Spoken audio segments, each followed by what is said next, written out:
up, man? Welcome. We're starting. It's over. Dang. Turn the fucking waveform off. You know you're gonna look at that shit the whole time. I'm bongo. Welcome to episode 10. very special episode. I agree. Very special episode. Episode 10 of the Bingo Bongo podcast. Johnny boy, Jonathan. Shit. We did it. We did it. We made it to the double digits. Do dibble. Do dibble. Now we gotta do the triple digits. Yeah, I'll see you in 4 years.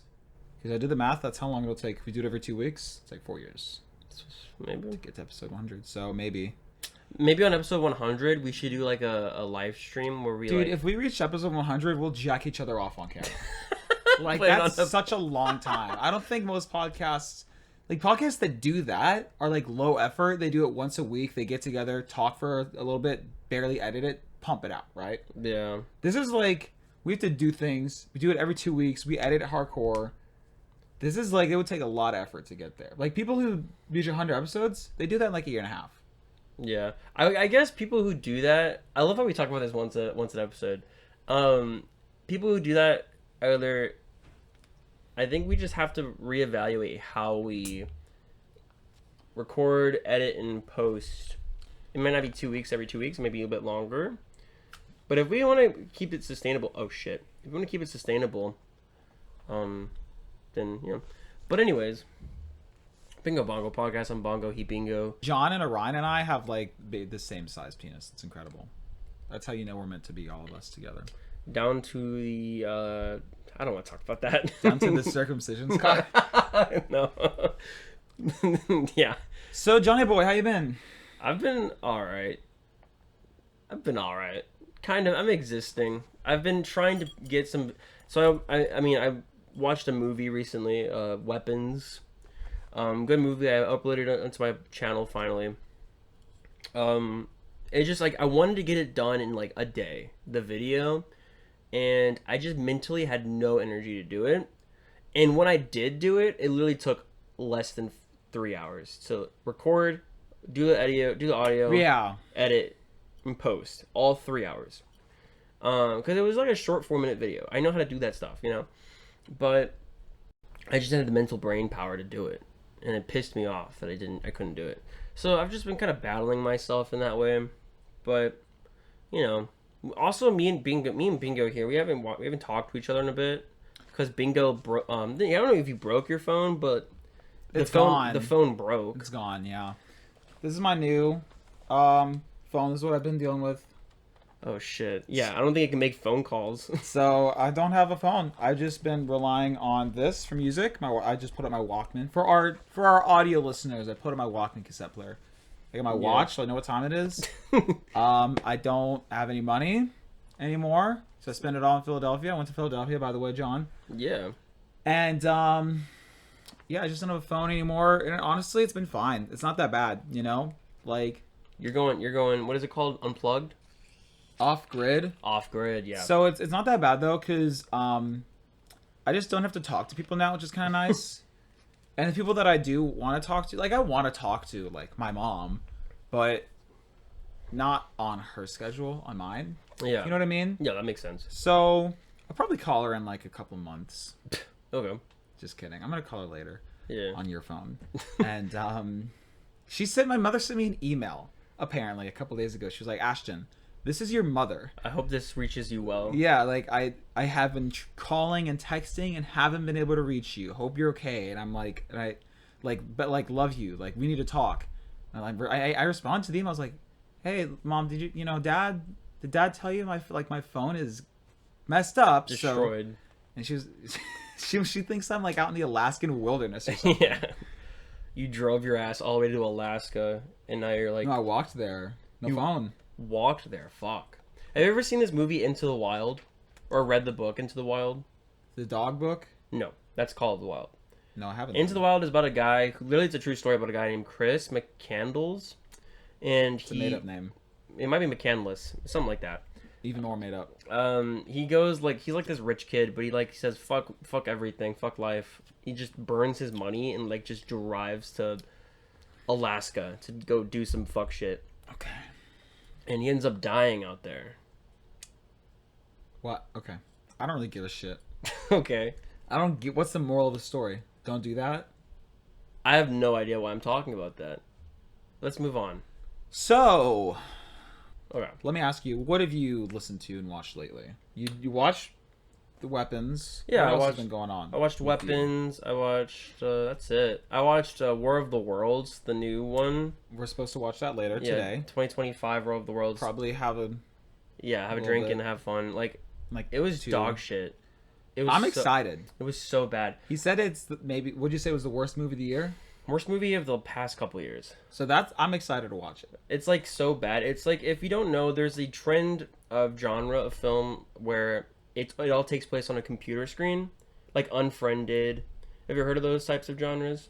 It's a War of the Worlds. So War of the Worlds it's a common story about aliens taking over. Well, H.G. Wells back in the 30s or 40s did a radio broadcast, War of the Worlds, where he told the news as if aliens were invading, and people thought it was real. Like, they freaked out. Yeah. They thought aliens were invading because he was a news man, right? Orson On the radio. Welles.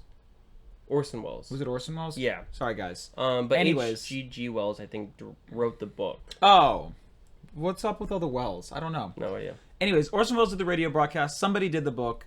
Somebody did a movie. You get the idea. Aliens invade the Earth. And now Ice Cube is here to save the world, and it's crazy. Ice Cube. We gotta watch it. We'll watch it. Other than that, I've been watching some bullshit. I love watching bullshit movies like Megan Mathregan. Watching the second one. I didn't finish that yet, but I'm getting there. Oh shit! All right. That scared me. Sorry. I think we're good. I think I'm good. I also I'm trying to get into CDs recently. I got my first ever CD. Check it out. To Pimp a Butterfly. It's my favorite album of all time. Yeah, I'm that guy. Yeah, fantastic. I'm glad I have it on CD. I bought it brand new, and Ashton's been teaching me how to use Discogs and stuff like that. Discogs, if you don't know, is a very common internet website for music collectors, right? It's kind of like a mix of Amazon, eBay, and Wikipedia for records, CDs, tapes, etc. Yeah, it's like a marketplace for records. Yeah. And whatnot. So he's trying to teach me how to navigate that and find low prices for everything. I got this actually at a store, a record store. Actually, my favorite record store. He went without me, though. Yeah. It was, yeah, I mean, obviously I'll go back. But, yeah, my goal is to get a couple CDs. A lot of CDs I love, though. Like, a lot of albums I love. Some of them just don't even exist on CD. That's, yeah. Because they're new, more from the 2020s. That happens. Yeah. But thankfully this one exists, but it's also kind of older. It's from 2014. Super old. Yeah, well, older. But yeah, I'm glad I own this. Other than that, Ashton has a stack of stuff he wants to show. So let's get to that. Several stacks. So Lily and I went to Philadelphia the other day, or I guess last week. Yeah. We were there for a few days for the Sweet93 BOA concert. Very exciting. I was mostly there for Sweet93. So I will tell you what happened at the Sweet93 concert, because that was the first day we were there, right? But I'll tell you what happened after that first. And I know that's like, what? Why would you tell us that after that first? Why? Well, because Sweet93 is the most exciting, so I'm going to save it for last, all right? So I'll show you. So the day after Sweet93, how about that? We'll start with that. Day 2. Day 2. We're going to start with day 2. We're going to treat this like it's Star Wars, okay? We're going to start with day 2.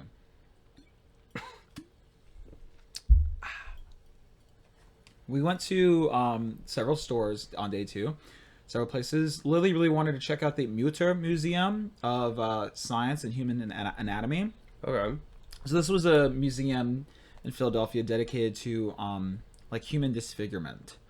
And she's just obsessed with that. So she really wanted to go check it out. Okay. There is the Stone Man syndrome, when your bones turn into rocks or whatever. Whoa. There was what else was there? Just lots of little itty bitty scoliosis, people's bones, people's whatever is getting mutilated. So she was really interested in this, and I went with her, and that was cool. And then after that, I took her to a jewelry store because she wanted to buy some jewelry that you could only get in Philadelphia. And then we stopped by. This is like the funny thing about record stores in big cities. We like stopped by a record. I think it was called Longtooth Records, maybe. And like you can go to a record store. It's like we'll just stop by there, and it's like the coolest record store ever. Yeah. So we walk into this record store. That's not even the one I went there to go check out. And I walk in the door, and first of all, they're playing the song "Please" by Nine Inch Nails from their third album, The Fragile, which is my favorite album ever.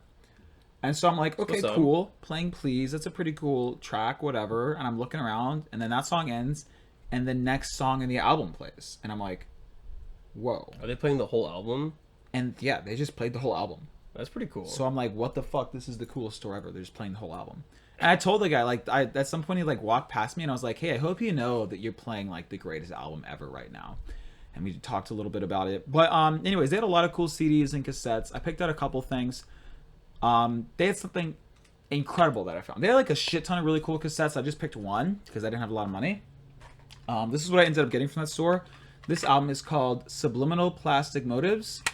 It is by the band Self, released in 1995. Self is mainly comprised of Matt Mahaffey, with help from his brother Mike Mahaffey.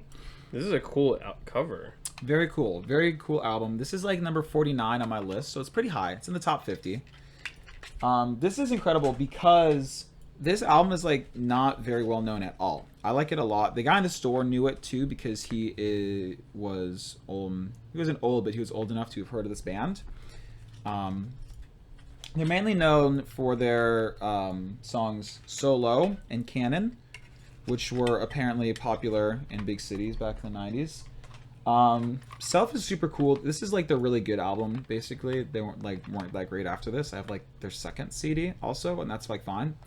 I got the LP of this like last year, a couple years ago, because they just reissued it. But the cassette, I remember like 2 or 3 years ago, I was looking for the cassette online, and it would have been like upwards of $30 to get.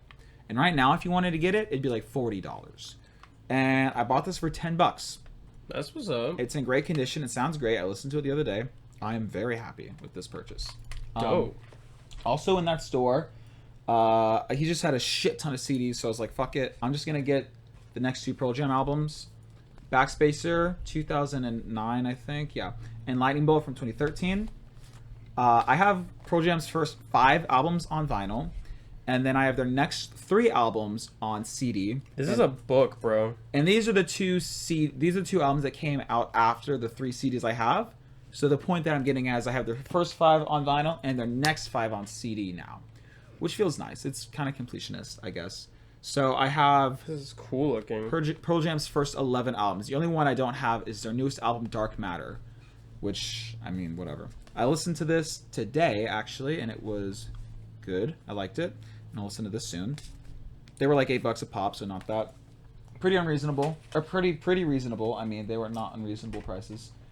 So that was pretty sweet. Right after that, we whipped it on down to a little store called Philadelphia Music. And I ended up getting a shirt, obviously, from the store. Carter's over there. That's cool. Ended up getting a shirt. I know. This was $20. Wow. Yeah. Really? Yeah, I was like, do you guys have any stickers or anything that I can buy to support this? He was like, no, we got a shirt. It's like $20. I was like, I think I might, okay, like, this is going to be a really lame shirt. It's only $20. He pulls it out, and first of all, it's got a cool design. Second of all, it's white. Third of all, it is not terrible material. And third of all, or whatever, it was like long sleeve. And I was just like, $20? Yeah, hell yeah, I'll buy that. So Philadelphia Music like a very popular store? The name of the store is Beautiful World Syndicate, but I bought from them online before. Okay. More than once, like 3 or 4 times. And on Discogs, they're called Philadelphia Music. Oh, okay. And in the store, they also, I mean, the shirt says Philadelphia Music also, but the name of the physical building, I guess, is Beautiful World Syndicate. Whatever, you know. Yeah, maybe they rebranded at some point. I don't know. Maybe. I got this from their store, Tripping Daisy, 1995. What the fuck is that image?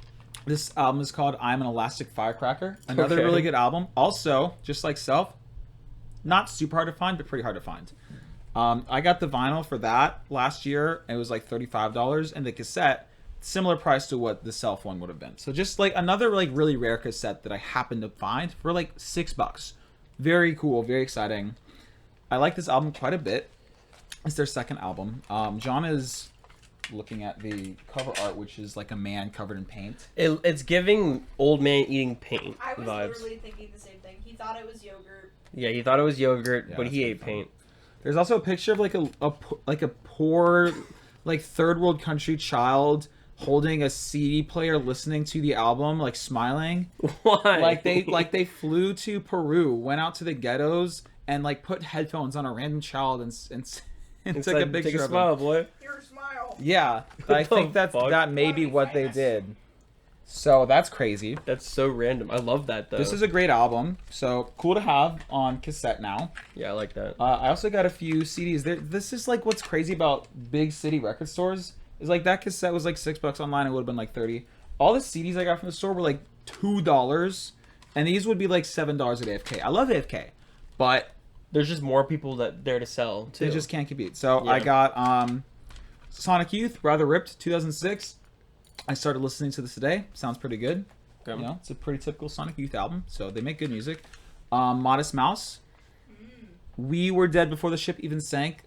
This is their 5th album. I have their first 4 albums on. I have like a shit ton of Modest Mouse records, and this is the next one, basically. It's the next one. I think they get a little bit more mainstream around that time. Also, this one, I've been looking for this for a long time. Not because I like it or give a shit about the music, but because it's a CD and the name of the album is Coaster. And the whole joke with this album is that it is literally a coaster for you to put your drinks on. Oh, and the music is included for free. What does the music sound like? It's no effects. It's like punk music. I don't know. I listened to it today. I don't like it very much. I'm going to use it as a coaster. I'm using it as a coaster right now. I'm super psyched to find this because I heard about this album like a year ago and I was like, that's awesome. So they want you to use the CD as a coaster. They really want you to listen to it probably, but I guess they don't really give a shit as long as you buy it. Yeah, It's- getting bought. I guess it's like the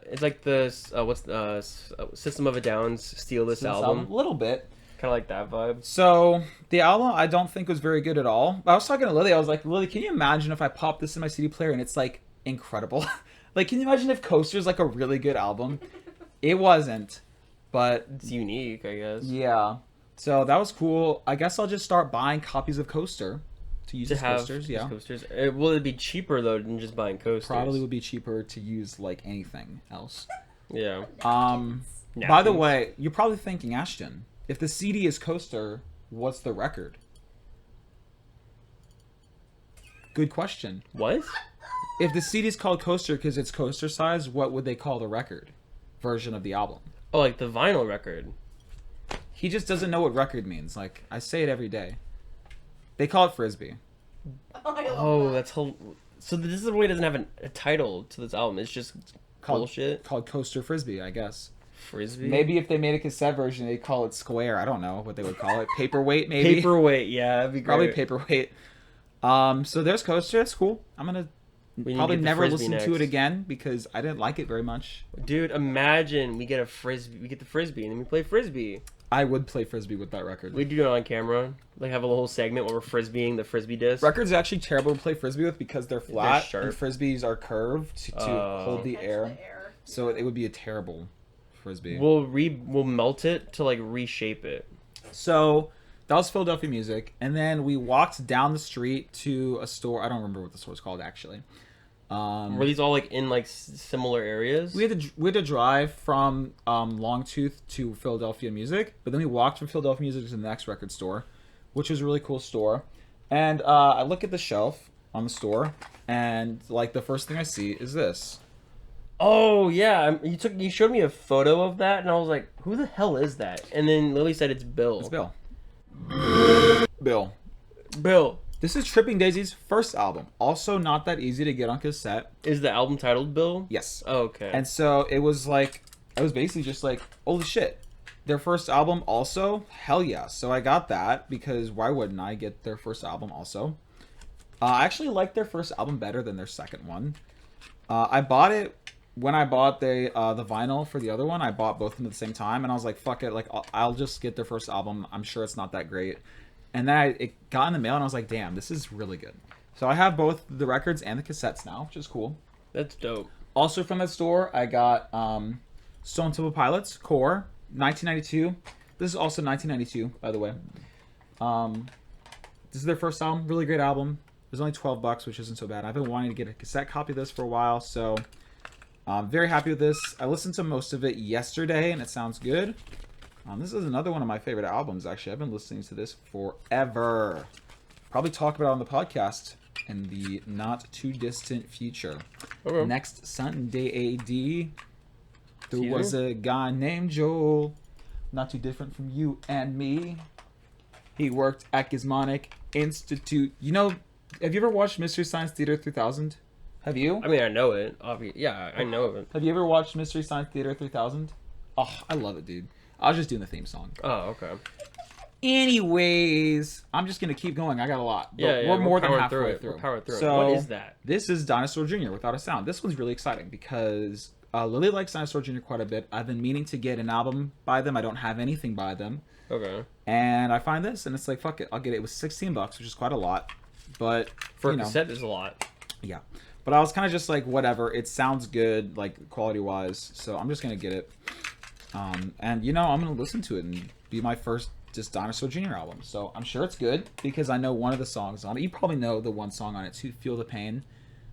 If I play it for you, you're like, oh, yeah. It goes like, I don't know how it goes. This is a fucking indie rock song. Okay. The guitar goes like, don't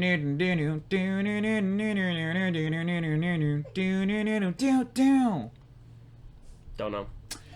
Let's move on. Also got this. This is pretty sweet from the same record store. Eagles of Death Metal. These are the guy. This is just like the guy from Queens of the Stone Age. There's an ass in there. Oh, cool. heck yeah. I don't know if I'll show that. It's just a butt. It's just a butt. Just a butt. So yeah, it's the guy from Queens of the Stone Age and like his friend, I guess. I don't know. It sounds very much reminiscent of Queens of the Stone Age, which is one of my favorite bands. So it's a good fucking album, actually. I'm glad I got it. I've never listened to it before, so it's pretty cool. That's what's up. Pretty good find. And then that was it for that day. We went home after that, and then the next day, I stopped by like a bookstore with Lily, and got a few. Oh, by the way, she got a couple CDs too while we were out there. Yeah. She got Out of Time by REM, 1991, has the song Losing My Religion. She also got 13th Step by A Perfect Circle, which is one of my favorite albums. I kind of made her buy it. It was $1. And Bad Motorfinger by Soundgarden, which is really good. Okay. 1991 also. Or, yeah, 91. I got these from bookstore Gin Blossoms Up and Crumbling. This is like their first EP. It's from 1991. Excuse me. It's fine. It's like pop rock. And The Cranberries, The Faithful Departed, 1996. It's their third album. I've never listened to it. I don't like this band very much. I have their first 2 albums, but this was like $1. Yeah. So I was just like, you know. And then I also bought for Lily a copy of Wish You Were Here by Pink Floyd from that record store, which is, of course, a very good album. I haven't even looked at the disc yet. Imagine opening the disc isn't in there. Yeah, just like a big middle finger picture. Yeah. Or like a middle finger. So that's pretty much that. And that was the last day we're in Philadelphia. I got that. Okay. I'll also show off this. I haven't even told Carter about this yet. Masterpiece. Ooh. Cool. Big Got Thief. this in the mail the other day. This is, of course, a very good album. Big Thief, yes. 2016. Yeah. This is their first album. We're seeing them in October. I'm so excited. Our friend Gabby introduced me to this. I saw the CD on her wall, and I said, can I borrow this? And she said yes. Mm-hmm. And I listened to it for a couple weeks and said, this is awesome. I'm going to buy it. And I did. Something really cool about this record. Can I see the set list or the track list? Set list. It's in a really cool sleeve. You know, a lot of records will come in like a sleeve. This sleeve is cool because it like envelops the gatefold, and I just have to hand it to you. But like, it's like when you open it, the sleeve is protecting the inner part too. It's like really weird. It's like a double sleeve. I've never seen something like this. It's almost like before. it's laminated. It's almost like it's laminated. So I might put that on a different record. I don't know. That's dope though. But it's a great album. I'm glad I have it now. I've been really digging the songs Interstate, Paul, and Masterpiece from that album. I think one of the most popular ones is Velvet Ring, if I'm correct. And Paul. Velvet Ring is their most popular from this album. I like it a normal amount.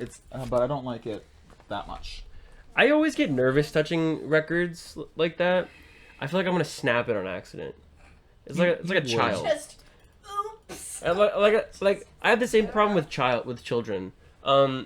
Babies in particular. Me and Carter, we went to a farm recently, and you were able to hold baby bunnies, and Carter was holding the baby bunny, and I was like, I want to hold it now, like a child. I was like, gimme. No. And then but I got nervous because I was like, what happens if I don't want to hurt it? I don't want to hurt anything, so I just kind of like gave it back to her quickly. So that's the same vibe I felt holding your record. Was like, I don't want to touch this anymore because I don't want to break anything. About as valuable as a living bunny. Yeah, but I mean, records feel fragile to me for some reason. Like a Blu-ray, I could fucking toss a Blu-ray case across the room and I know it would be fine for the most part. But Pretty much. But for records, it's like I know they're a bit more fragile. So, Carter, any thoughts on Big Thief? Ugh, so many. So many. Maybe I'll recommend it sometime. I love Big Thief.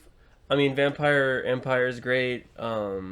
What's that one? Simulation I was starting Swarm. to listen to some of their newer songs, and I wasn't getting the same vibe. So I don't know. Maybe I like more of Adrian Linker's solo stuff, like Indiana, and I'm trying to listen to her newer album. Which is interesting because, okay, so the band Big Thief is comprised of Adrian Linker, Buck Meek, and another fucking guy. Mm-hmm. But Indiana is... Adrian Linker and Buck Meek. Yeah, and I think that's so funny. But at the same time, like, they were married for a while. Oh, really? Yeah. I just love Big Thief so much. Yeah, I like Adrian Linker a lot. I think my favorite album or my favorite song from them is Indiana.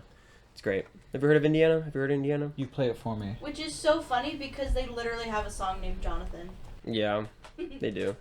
I also went to we stopped at a different bookstore and I got this All-Star Superman, which is Just a straight up Superman book. it's a comic book, but Hell yeah, bro. yeah, it's a graphic novel. So this is supposedly really good. I mean, I've read some of it and it is really good.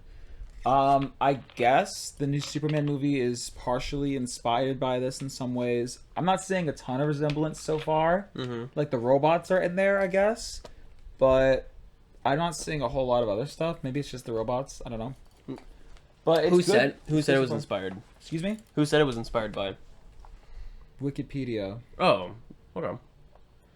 Maybe later in the book it'd be like, oh, there's some similarities. Maybe so. So, now you're all wondering, Ashton, Ashton, you just went through that whole pile of CDs and there's one left. Yeah, this one's weird looking too. It is weird looking. It's a mysterious looking CD. That looks like a coaster if I've ever seen one. It's black and there's nothing on it and it's like, what's up with this thing? It's a tape. Then what's going on with this? Excellent question. Okay. This is the most valuable CD I own. Really? What is it? I paid $15 for it. Wow. What the hell is it? It's gonna be some shit like moaning sound effects. That I recorded. Yeah, and you're gonna start selling it. That's why it's so valuable. Yourself. Oh, did you? Oh, okay. Can I guess? Yeah. Can I guess? Okay, so it's in like a random jewel case. I'm assuming. This is just a random thought off the dome. You went to a concert recently. Did someone give you that? Is that why? Or did you buy it? Well, I actually did say that I paid $15 for it. So you just bought it. Is this at a record store? No. Okay, I'm assuming you got it at the concert. This is the Sweet93 CD. Dang. I kind of knew it. Did you get it from the main lady, the main girl? Yeah. Hell yeah. So we went to the show. They did a great job. The show ends. And I had noticed that they had these looking things on the merch stand. I wasn't sure exactly what they were. Obviously, I knew they were CDs because I opened one of them and it was like, I was like, oh, that's like a CD in there, but what is it? Because it's when you open it and look, it's a blank CD. Yeah, it looks wrong. So I'm like, well, I don't really know exactly what this is, but it's probably their music. And I'm like, okay. At the last show, nobody got in line for the merch stand. So I'm just gonna wait for the 3 people or whatever who do get in line to leave, and then I'll go last. So Lily and I step aside, and we're just sitting there talking to one of our friends we made at the show. And I noticed that there's a shit ton of people in line. And I noticed that the CD pile is running out fast, and I'm like, fuck. I need to get in line right now because they actually might sell out. So we get in line. I'm telling Lily, if I don't get a CD, I'm gonna blow up the Empire State Building. Damn. I said I said at Terrorism. least 15 different versions of that. If I don't get it, I'm going to one of the things I said was, if I don't get it, I'm going to sell all of my possessions, liquidate it, get all the cash, make a giant cash pile, burn the cash, and then throw myself into the fire. Like, that was one of my things I said. I'm gonna resurrect Bin Laden or some shit. I said so many things. I said, if I don't get the CD, like, I'm gonna burn like my apartment down, but only my apartment. So all the other apartments will be fine, but just my room I'll burn down. Yeah. I said so many. I was like fire. getting amped up. I was like, if I don't get this CD, because if you don't know, at the Sweet93 show that we went to, Yeah. at the end of the show, I went up to Chloe and I asked if she had a CD, if I could goodbye, and she said, no, I'm sorry, we don't. So I've been waiting for this CD for months and months and months, okay? Anyways, I should also mention, actually I won't. So anyways, we're in line, everybody's going in front of us. I'm like keeping close track of how many CDs are left. And the 2 people in front of us go, there's 3 CDs left. I'm like, okay, we're probably good. And they buy 2 CDs. Oh my god, you got the last CD? So yeah, and by the way, I'm wearing my Sweet93 shirt. I'm wearing my thing and my ring on the thing, so they can tell I'm wearing the ring. So when the people in front of us move out of line and we step up, the whole band was there behind the counter, not just Chloe. That's dope. That's cool. The whole band was there, and I step up, and they see what I'm wearing, and they kind of pause for a second, and they all go like, "Yo! Oh, yo! My God, what's up, bro?" And they like freaked out. They were like, "Oh my God!" They took a bunch of pictures. Here's a picture of them all pointing at me, and me just standing there with a goofy grin on my face. That's awesome. Here's a picture of when I told Chloe, Sweet93, that I've been wearing the dog tag every day since I bought it, and she came around the counter and gave me a hug. Oh. Here's a picture of Molly signing it, and here's a picture of Molly handing it to me like I'm a king. Molly, the bassist. That's so So dope. many great pictures. They got a picture of me and Lily, too. Also, Chloe came back around and gave Lily a hug as well. Aww. She got a So picture with the sweet. 3 of us. Really great stuff. I told them how I've been wearing it for so long, and I told them about how I couldn't get the CD Cabro, and Chloe actually said that she remembered me coming up to her and asking for a CD and not having it. And Molly, the bassist, was like, "It's fate that you got the last one." Yeah, Dude, genuinely. Yeah. that's a story right That's there. awesome. Damn. And here's the real kicker of the story. I told them, I'm standing there talking to them. We had a really great conversation, all of us, the whole band, like just the best. And we're talking whatever, and I'm like, hey, so last time I came and I couldn't get a CD from the store or from the show, and so I wanted to make sure this time that even if you guys couldn't give me a CD, that we could give you one. And I put off my back pocket the Sweet Mix that we made for them. Yeah, you did. You ended up doing that. Yeah, dude. That's so awesome. Lily and I made a CD mixtape for them Yeah. called the Sweet Mix Hell yeah. with some really great songs on it. It's the best CD mix I've ever made. That's so And dope. we handed them, and I was really expecting. Well, first of all, I was planning on just giving it to Chloe, but the whole band was there, which is great. So I was really expecting her to take the CD and kind of just be like, "Oh, like, well, Thank thanks. That's really nice of you. Whatever. Very Yeah. polite stuff." But I hand her the CD, and I handed them the CD, and they're like, "Holy shit! No fucking way!" Like, they flipped out. They were like, "Yo, the ride home's gonna be crazy tonight." It was the last show, the last day of the. Dude, you It was made the last their- show of the, I'm tour. assuming you made their night, bro. Maybe so. Probably. And so yeah, they were like flipping out. They were like so psyched about it, and like they weren't faking either. They were so excited. So I wrote down the names of the bands on the CD. So they're looking at it and they're like, "Oh my God, Slint, like Smog." They knew Smog. They were like pointing out names of bands, and I was like, That's what's "These up. guys are so real." They literally like they know who Smog is. Like, That's it was what's awesome. up, bro. And I was talking to Chloe, Sweet93, about Slint and the Slint documentary and shit. And you were just talking about music and stuff and having a great time and just hanging out and talking. I bought this CD, the last CD, obviously. I bought 4 more of these dog tags. It's funny, when I bought this one, this and the ring were $5 for the 2 of them. They didn't have any rings at this show, which is how you know I'm an OG. Sorry. But the dog tags on their own were $10. So it doubled in price, and it also halved in what you're getting. It's funny. But I didn't give a fuck. I bought 4 of them. So I spent $55 on 4 of these bullshits. It's and one of probably these. like when they know the type of concert venue they're going to, they probably change prices. Maybe Yeah, so, 'cause, yeah. Like, Lower Town is a lesser known than Boa. That's Yeah. true. I mean, also, like, I don't know, probably. But I'm just like picturing the guy behind Ashton, like seeing all this great shit happening, and he's like how do I top this? Yeah. And he goes, How do I hey. come about Hey, what's this? up? Loved your set. I guess I can't buy the CD. And they're just like, yeah. I felt bad. There's a chick, a couple people behind me who was also really wanted a CD and was being loud about it. And I was like, damn, that sucks. She'd have to murder me to get this CD. She'd have to give me more money than exists in human currency. That's crazy. That's an awesome. I'm so happy for you, bro. That's so dope. That is so awesome. And they signed all this, pretty much everybody who bought a CD they signed for, because like obviously they're all right there. However, and so they signed my CD as well. Yeah. However, they did one thing for me that they didn't do for anybody else. What they do? Now they wrote their names: Chloe, Molly, Maddie, that's the drummer, and Nardo, the guitarist. And they also wrote on there Dog tag. dog tag, and they put right underneath that, "We heart you." Oh, I'm the dude, only one who that's got so that. awesome, bro. Yeah, and so when I noticed that on the ride home, because I just like took it and left, I was like, "Don't."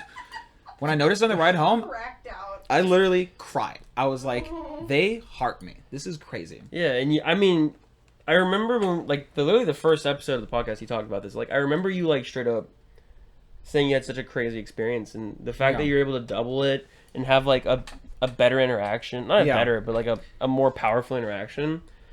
It's just that's awesome. That's awesome. Some information on the CD, by the way. I asked Chloe. I'm like, Chloe, so is this all the same All Okay, which is their like one album they have? And she was like, no, this is actually the set list from tonight. Ooh. Yes, very cool. And at first I was like, oh, because there's only like 8 songs, but then now I'm like, that's the best thing ever, because You can remember. they can just make this first album whenever, it's all there. But the set list from that night, very special. Bless you. Very unique. It was a great set list too, so I've been listening to this a lot. Also, you see on here it says 93-005-2025, right? Yeah. Obviously 93, Sweet 93. The year's 2025. What's the number 5 mean? Right? Well, I had looked at one of the CDs earlier that day because I was like kind of peeping around before they got to the merch stand. And I think one of them said like 016, one of them was like 023. So my theory, and I'm sure I'm correct on this, Is that the number? Yeah, you go. I'm sorry. is it's the number of which CD they made. So this will be like the 5th one they made. Yeah, that's. I mean, that's close. That's in top 10, bro. Yeah, this is a good number. Also, I have 5 of the dog tags now because I bought 4. Also, Drive Mix 5 is my favorite Drive Mix. So I've actually made a life decision. 5 is my new lucky number. Oh, okay. 5 is my lucky number. There's other 5 things scattered around in my life. But 5 is my lucky number now. 5 illegitimate children. Yeah. Oh, you know what I have? Oh, I forgot. I think I have 5 blood siblings actually. I have 1 step sibling. I forgot about Caleb. Oh, 6 Yeah. illegitimate children. Sorry. No, I do have 5 blood siblings actually. Anyways, also I like when we were, I just said there was so much that went on. We talked about so much, but like right before we left, I was like, guys, never stop making music. Your music is so great. Blah blah blah blah blah. And they told me, and I don't think they had told anyone this yet because it's not on the social medias. It's not on the internet anywhere. It's very possible that I was the first person they told. They informed me that they are releasing a new EP in the fall. Fun. Yes, very Dope. exciting. That's awesome. Wow. Yeah. So You heard it here, guys. Hmm? You heard it here. Yeah. Yeah. So I don't think they've announced it yet. So Yes, I mean, this is news. very exciting, and it was just, and I'm sure you. Here's one more thing. Yeah. I'm sure you've noticed my phenomena or my tendency to describe myself as the number 2 fan of something. I'm the number 2 fan of the Muppets. I'm the number 2 fan of 9 Inch Nails. Yeah. I say that a lot because there are things that I really, really like a lot, like the Muppets. But I'm like, I can't be the number 1 fan of the Muppets. Yeah. So I'm the number 2 fan of the Muppets. I'm pretty sure the number 1 fan of the Muppets is not healthy. In terms of their obsession with the Muppets. Maybe so. But Lily and I were driving home, and I was like crying because I was so excited about the CD, and I was just like about to come. And also, like, I was barely walking out the door, and I like screamed at the top of my lungs, like, yes! And I was like running down the streets of Philadelphia. In Philadelphia. I was like running down, yes! I love you, Philadelphia!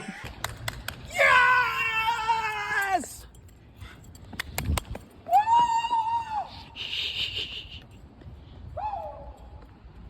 there was this pair of sneakers like abandoned on the side of the road, and then like we stopped and took a video of me going like, free shoes, Philadelphia.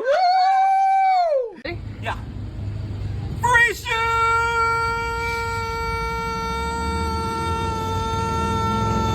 Woo! Free shoes! Yeah! In Philadelphia. Free shoes in Philadelphia!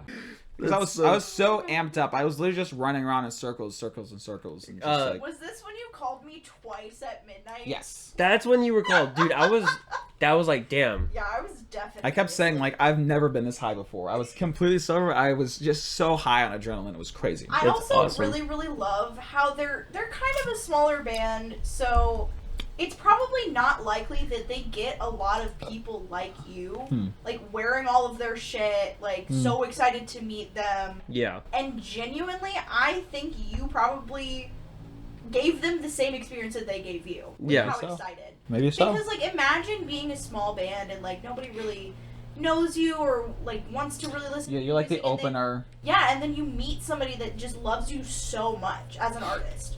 Because you, That's an insane thought. yeah, because you kind of went there for them. I did go Yeah. there for them. So it's almost like, Like yeah. I love Boa. I've been listening to Boa a lot longer than Sweet93.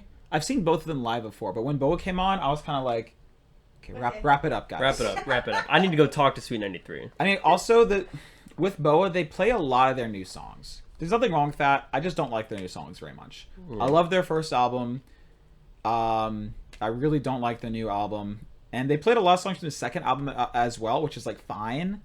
I just really dig that first album, Yeah. and so I just like every time one of their new songs would come on, I'd be like, okay, I gotta sit here for like 4 minutes. you Yeah. know?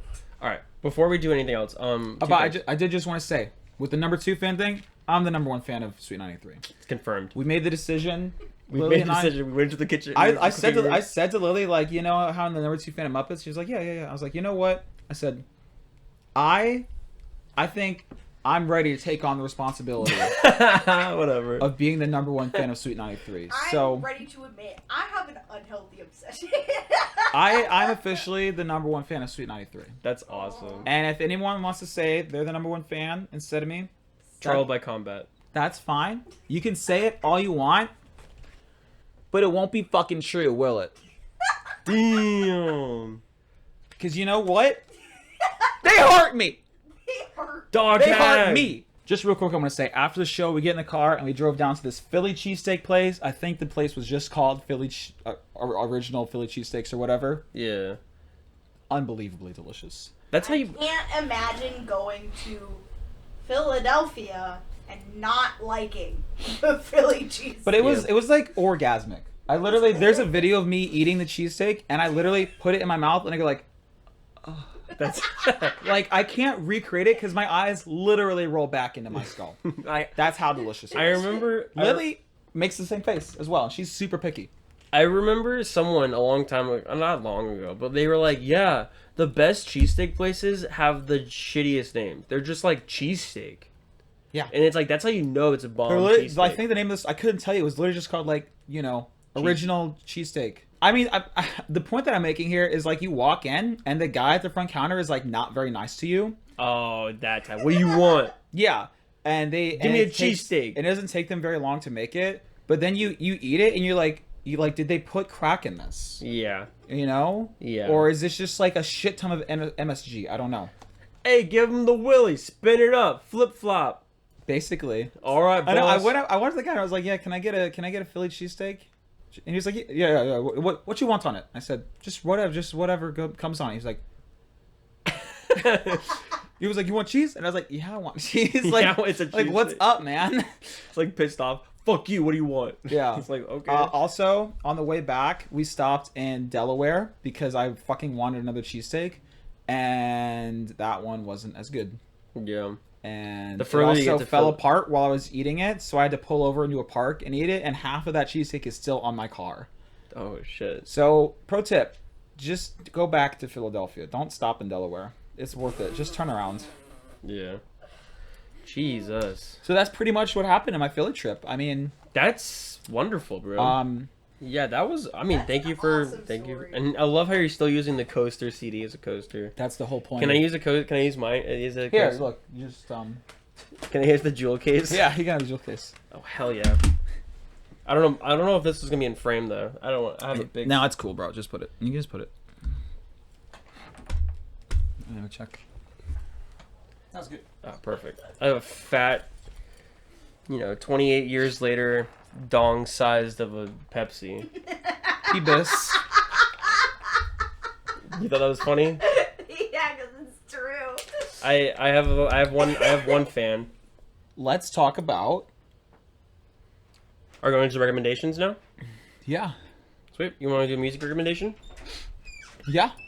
Okay. Last week I recommended a very special album. You have the record for it, bro. Oh my god, bro. Bro. Are you kidding me? Of course I have the record for it. Dude, look at that boy.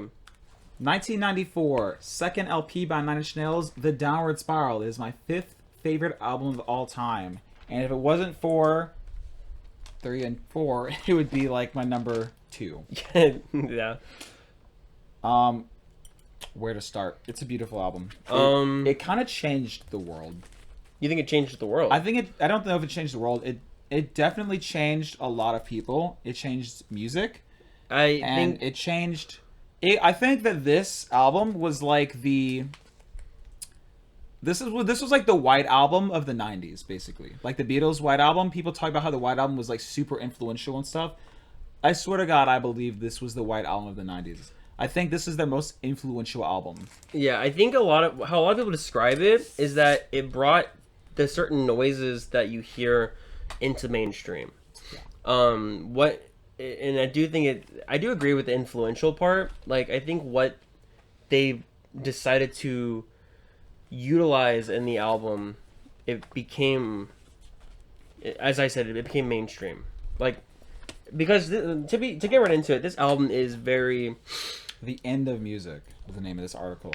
That's fascinating. All the modern Nine Inch Nails releases come with articles. That's cool. That's so dope. Yeah, I like to read them. But I mean, just get into it. The noises and sounds you hear is very, as some would say, unapologetic. And Yeah. I dropped my. I'm sorry. You're good. And for it to get mainstream like this type of noise, this type of music, it's quite fascinating. You know that it's a damn good album when sounds like this get popular. You know what I mean? Mm-hmm. Like Closer, obviously, or Closer is the most popular song on Yeah. the album. I have the cassette as well. I want to get the Japanese CD. Haven't gotten it yet, but I will probably soon, as soon as I have money, which will be in a long time. Yeah. Just to give like general thoughts around it, I have notes that I want to open up.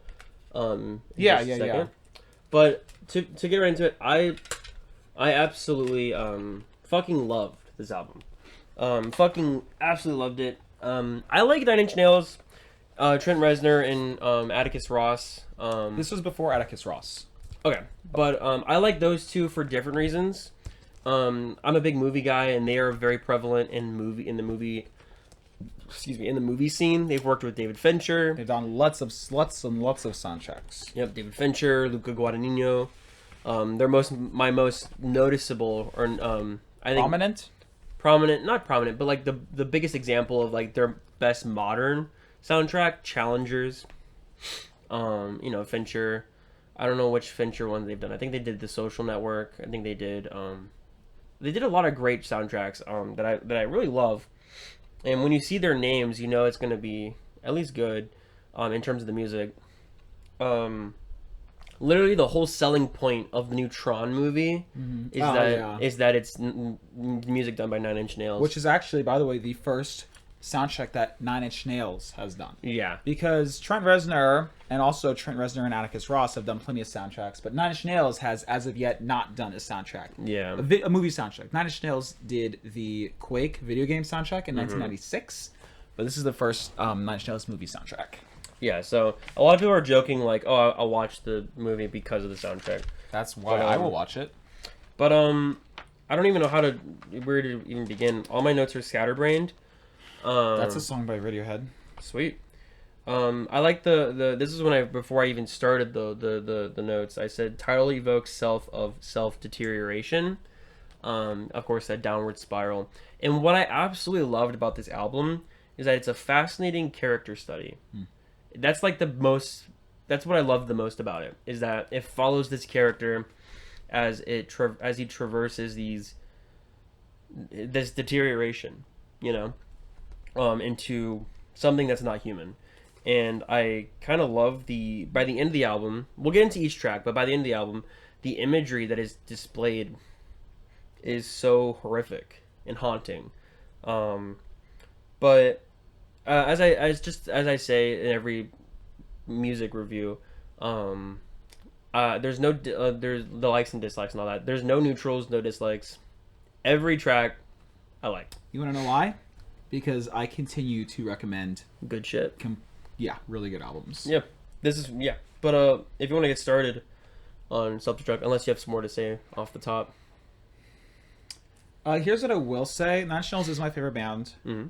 When I first heard of them, I was like, oh yeah, aren't they like electronic or metal or something? I didn't really get what they were. Yeah. I started to listen to Nine Inch Nails in junior year of high school, and I listened to this and The Fragile most of all. I got really into The Fragile, I think, first. Or maybe I got into this first. I don't remember. And very quickly kind of realized, like, oh shit, this is really, really good music. Yeah. And it has been at the top of my list ever since. Mm-hmm. My novel, The Scarlet Shadow, is of course partially inspired by The Fragile, their third album. Okay. But the sequel novel that I wrote and have yet to publish, Ruin's Revenge, is actually inspired by this album. And so when I listen to this album, I am taken back to the book that I wrote in a lot of ways, Okay. which I believe is good. I believe that the sequel is actually better than The Scarlet Shadow. So, I mean, just the point that I'm making really is that this album, and really Nine Inch Nails as a whole, but certainly this album, is very important to me, very special to me. There's a lot of feelings involved with this. It might be hard for me to verbalize some of the ways that I feel about this. So thankfully I have John here, who has taken lots of notes, who can explain some of the theories and the meanings behind the songs, because it's very likely that I might just say, this song feels really, really, really, really, really, really good. Yeah. Because that's how a lot of the songs feel for me. They just overwhelm my senses. Yeah. Yeah. So I'm going to be kind of the emotional one. John's going to be the logical one. For once. Two sides of the nutsack. So, do you want to talk about the first track? Yeah. Mr. Self-Destruct. Yeah, Mr. Self-Destruct. Last thing I'll say before Mr. Self-Destruct is I love the track listing. I think the track listing, how it goes from beginning to end. 14 very tight songs. Perfect. Because I don't think Mr. Self-Destruct should be before or after Piggy. Like, they're all perfectly in place, right? Yeah. Because it literally spirals. It starts pretty noisy from beginning to end, but the noise changes over time. But this is kind of like more... Mr. Self-Destruct is more like kind of more traditional in a way. Certainly one of the heavier songs in the album. Yeah, in terms of like noise or the lyrics. Music. Music. Okay. I wrote the very beginning. It's apparently from. You said it earlier. One of George Lucas's debut film, THX something, which is it's a scene where like a guard is beating a prisoner to death. Okay. And so it just plays an audio sample of basically a man being beaten to death for like 10 seconds, and then it plays the sample of that one impact over and over and over again, increasing in tempo, which makes, actually, very interestingly, the groundwork for the song. It is you do hear that for the entire rest of the song. It creates the drum beat for the song. Yeah. And in my mind, when I first heard that thumping, I didn't know quite what it was, but it's definitely violent. But it sounds, in a way, weirdly sexual in my brain. It's like the grunting and the thumping. It sounds like someone, and a big theme of this album is definitely vices, and a lot of lust and sex was the big theme. But sex in an unhealthy, obsessive, and destructive way. Yeah. But yeah, I wrote down low quality audio was put in the beginning, like thumping. It was like you can hear the brrr, like it's low quality. Yeah, and I wrote down it definitely has themes of vices and obviously destruction. it's like the personification of vice itself. Like a vice is like something that like you have to like a hit of something you have to take, like a either it be sex addiction, addictions of some sort, right? So it's like the personification of vice. Like I am the thing inside your head. Yeah, same diff. Yeah, I'm the lover in your bed. Yeah. I'm the sex you provide. I am the hate you try to hide. yeah, and I'm the end of all your dreams. Just like, yeah. yeah, and I love the line, "You let me do this to you," and they say, "I control you." Almost like this is And that line is repeated over and over and over and over again. Like every time, like every verse, you can see it here. Like every verse, he says whatever, and then he says, "And I control you," like over and over and over again. Yeah. Because he's just trying to hammer that point in your head. yeah, this is something that this character has, as he said, no control over. This Yeah. is this, and this is like it lays the groundwork for the rest of the album in terms of that theme. Yeah. Right? Like this guy, there's almost two versions of this guy that lives, the human and this thing, and this thing is starting off saying, "Hey, I control you. You're gonna play passenger seat." That's a really interesting concept. I never thought about it in that literal sense of there being an actual other thing.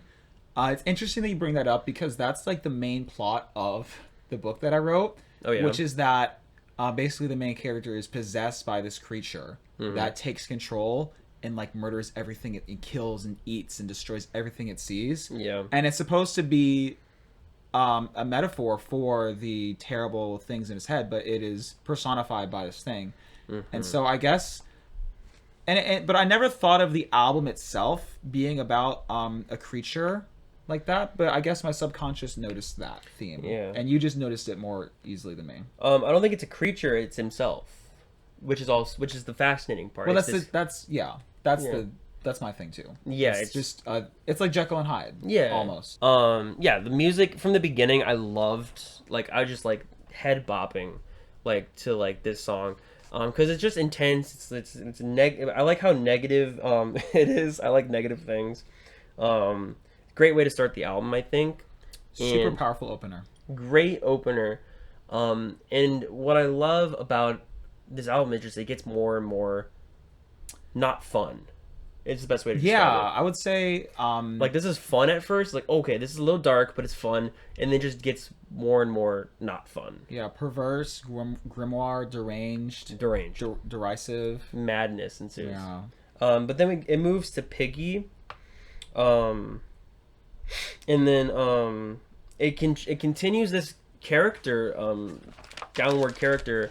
It causes like there's this line. Well, the song Piggy, it's almost like this spat that the actual song itself is about a spat that he had with one of his crewmen. Is it? Like in actual sense, he wrote Trent Reznor wrote the song in terms because there's a band member named that had a nickname Pig. Well, it's worth noting that at this point in time, Nine Inch Nails is Trent Reznor. When you talk about the band, it's like his live band, people that he hires to play instruments. But like he is the creative controlling force of Nine Inch Nails. If at this point in time there was any other person involved, it would be Alan Moulder, who did production for Nine Inch Nails' early albums. But like at this point in time, Nine Inch Nails just is Trent Reznor. He is Yeah. making all the decisions, and Atticus Ross isn't really involved until their fourth album with Teeth in 2005. Okay. Like he wasn't even involved with the Fragile. Yeah. Well, I remember. But yeah, no, but he did have, like, for example, Richard Patrick of Filter started off playing the live band for Nine Inch Nails. Yeah. And he wanted to contribute to the band, and Trent Reznor said, "Okay, go make your own fucking band." And he fired him, and then he started Filter, which is a shitty band. All right. So, anyways, But I think that idea of the that spat, hey pig, piggy, pig, like someone's insulting. But he one of the things I want to note from this song is that there's a line, nothing can stop me now because I don't care. That's the big thing from this line. That I think starts this. It repeats throughout the album. well, he says, "Nothing can stop me now." Specifically, is the line that is repeated.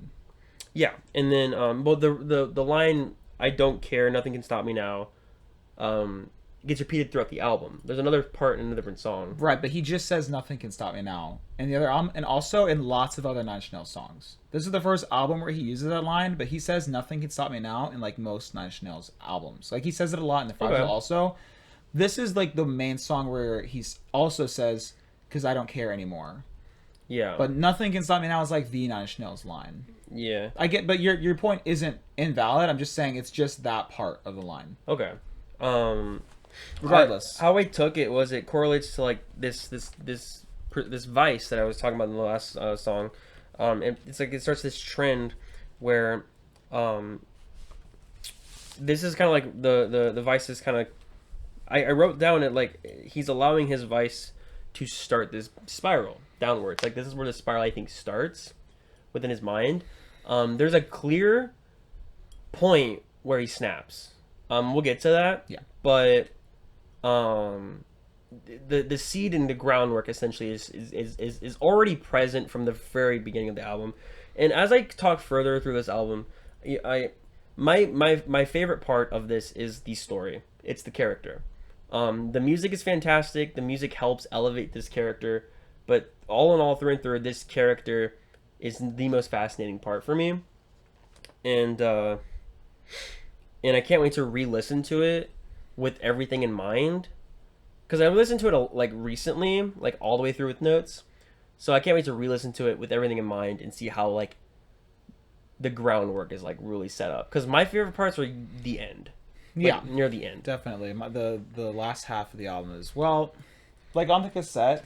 Look at the cassette here. The first 9 songs are on side A, Mr. Self-Destruct, Through Big Men with a Gun. Okay. And the entirety of side B is just those last 5 songs, and those last 5 songs are also my favorite part.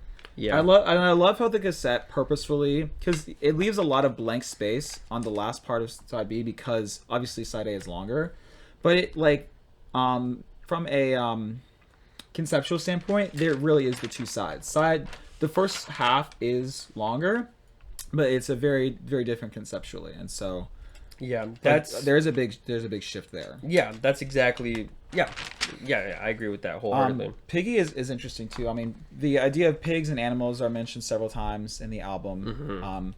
Well, another thing worth noting is that the album was recorded at Le Pig Studios in California, I think in Los Angeles or something. It is the house where the I think the Manson murders occurred.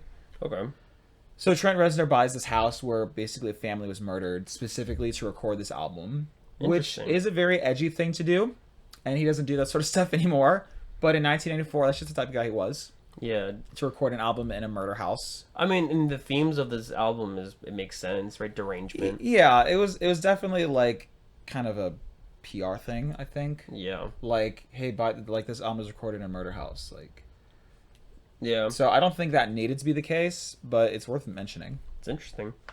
Anything else you guys say about Piggy? Piggy is interesting. I like how I like the tonal shift from Mr. Self-Destruct to Piggy, right? Mr. Self-Destruct, super, super heavy. Comes to Piggy, quiets down. You think, okay, like, what kind of album is this going to be? You're not really sure at first. And then, because with the first verse, hey, pig, piggy, pig, pig, pig, you know. But then he says, nothing can stop me now, and it gets heavy again. You're like, okay. This is going to be, like, an intense album, right? Yeah. But like I said, a lot of these songs I just have feelings about that are hard to verbalize. I get that. You've done a good job explaining Piggy, though, so I'll just let you... I will say, I think Piggy's my least favorite. Really? I still like it. I still like it a lot. Wow! I just kind of think... Oh my gosh. I just think, like... I prefer March of the Pigs over Piggy. if I have to choose a pig, it's going to be March of the Pigs. No, I'm kidding. I like Piggy a lot, but like in terms of like, what do you like more, Sapphires or Diamonds? You got to choose one. You know, it's almost like that, right? That's interesting. This is definitely one of my favorite songs on the album, actually. Okay, interesting. I think that definitely from a instrumental perspective, he does really interesting things with the instrumentation that set up the album and set up expectations for the album. Interesting. I think my favorite song is going to surprise you. I really hope it does. Yeah. Because your favorite song from Third Eye Blind, like, I just love how your favorite song from Third Eye Blind was just some fucking song. And it made me, it wasn't like, thanks a lot. It wasn't like, The Background, which would have been like, yeah, that's a good song, but like, I could see that coming. I liked how it was like, oh, damn. It made me look at that song in a different way. Yeah. So you come at me and you're like, yeah, my favorite song is A Warm Place. I'm going to be like, damn, you're the coolest motherfucker okay. on the planet. Heresy. I love the chorus. Very abrasive, very Yeah. rock and roll. I knew John would like this. God's not dead and no one cares, or something like that. God is dead. Oh, God is dead. God is dead and no one cares. God's If not there dead. is a hell, I'll see you there. I love that shit. Fucking Because love that. it kind of gets to a point where most like to be taken seriously as an album, especially like way back in the day, you kind of had to have some sort of take on God, right? I guess. It was just a thing that you would expect to come up in an adult album. You're supposed to, you know what I mean though. Yeah. It's just one of those things. God and politics. There's things that are supposed to be taken seriously. So Trent Reznor's like, okay, you want to know how I feel about God? He's fucking dead.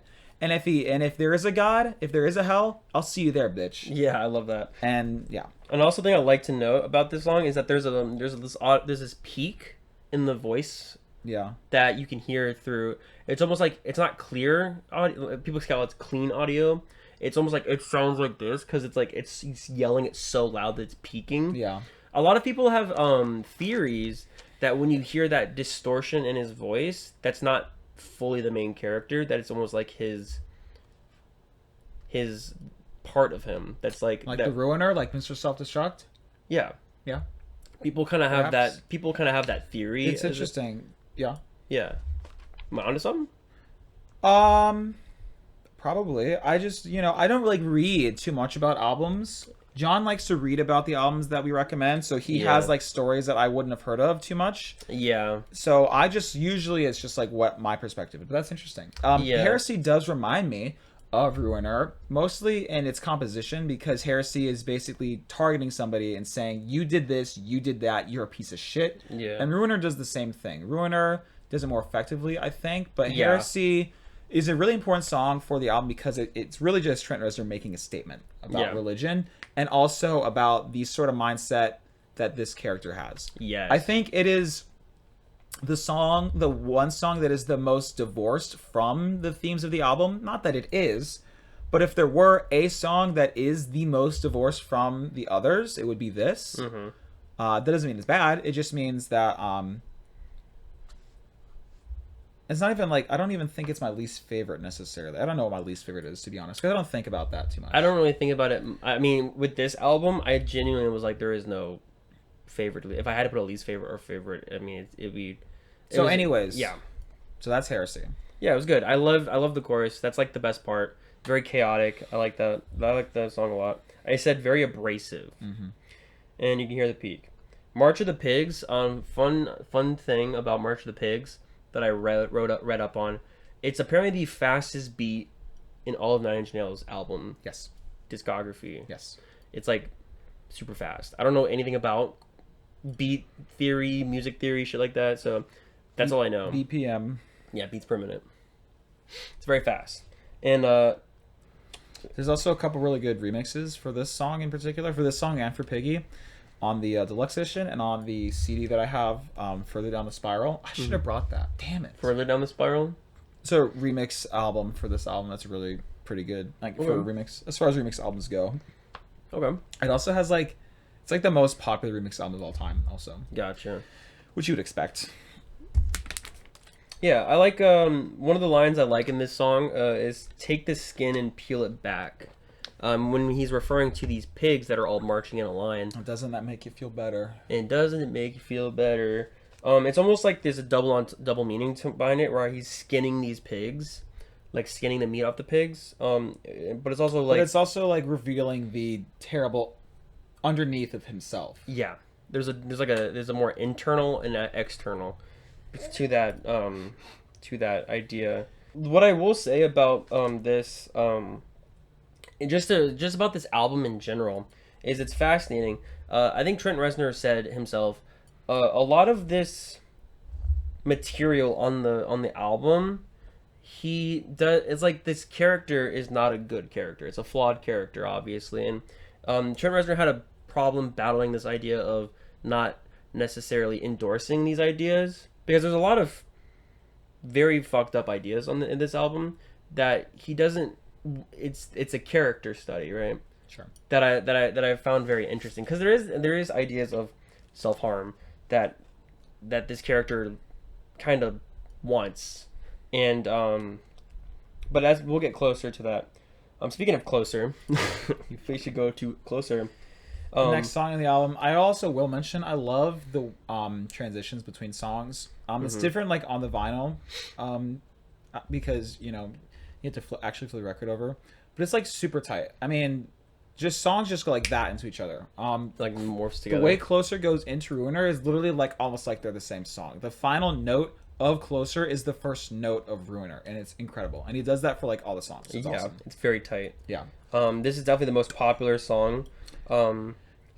This song is just like it's not even the best song in the album. But people love this fucking song. And people don't understand the song. They're like, oh yeah, they're like, it's the song that's about sex. And it's like, yes. Whenever I talk about Nationals or like this album, they're like, oh yeah, like that's like the sex song. And I'm like, I would never have sex with this song because it's actually so unsexy. It's disgusting. It's depraved. I wrote. But nobody knows that. Nobody understands it, or a lot of people don't understand it, and it's so hard to explain that to people because he does say, "I want to fuck you like an animal," and people are incapable of reading further. Subtlety and reading between the lines. Yeah. So I've only known this song from half listening to it and never listening to the full context of the album. But in context of the album, the song feels like a very like that what I said, the idea of these vices are coming out in different ways, and this idea of it's a very much a deep discussion of his lust vice, right? The vice of this lust addiction. So in this song he's using like this idea of sex and lust like almost as a form of escape, right? And and it's like, but it's like this unhealthy and obsessive idea of a negative portrayal that's not, as you said, sexy in any way. It's very hateful. It's very violent. I would even argue this song is about more than just sex. It's about, like what you said earlier, it's about vices. It's about using things to feel different. Yeah. To help me get away from myself, for example. Exactly. I mean, it's about sex mostly, but it's about everything. It's about sex. It's about drugs. It's about self-harm, and it's about everything that you would do to get away from yourself. But sex is kind of like the main thing that he is using to illustrate that point. And I think that works so well because on the surface level it's going to look sexy and feel sexy because it's got that nice beat or whatever. And I think he made a very purposeful decision in the way that he made the song, because he knew that if he made the song the way it is, it would be very popular. People played at clubs and shit, which is what happened. But there's this, just the surface level of it, and underneath it is just this gritty, disgusting, fucking depraved bullshit, and that is what the character is. And he understood that the way that people would look at the song is the same way that people would look at the character, or the character would be looked at in his world, right?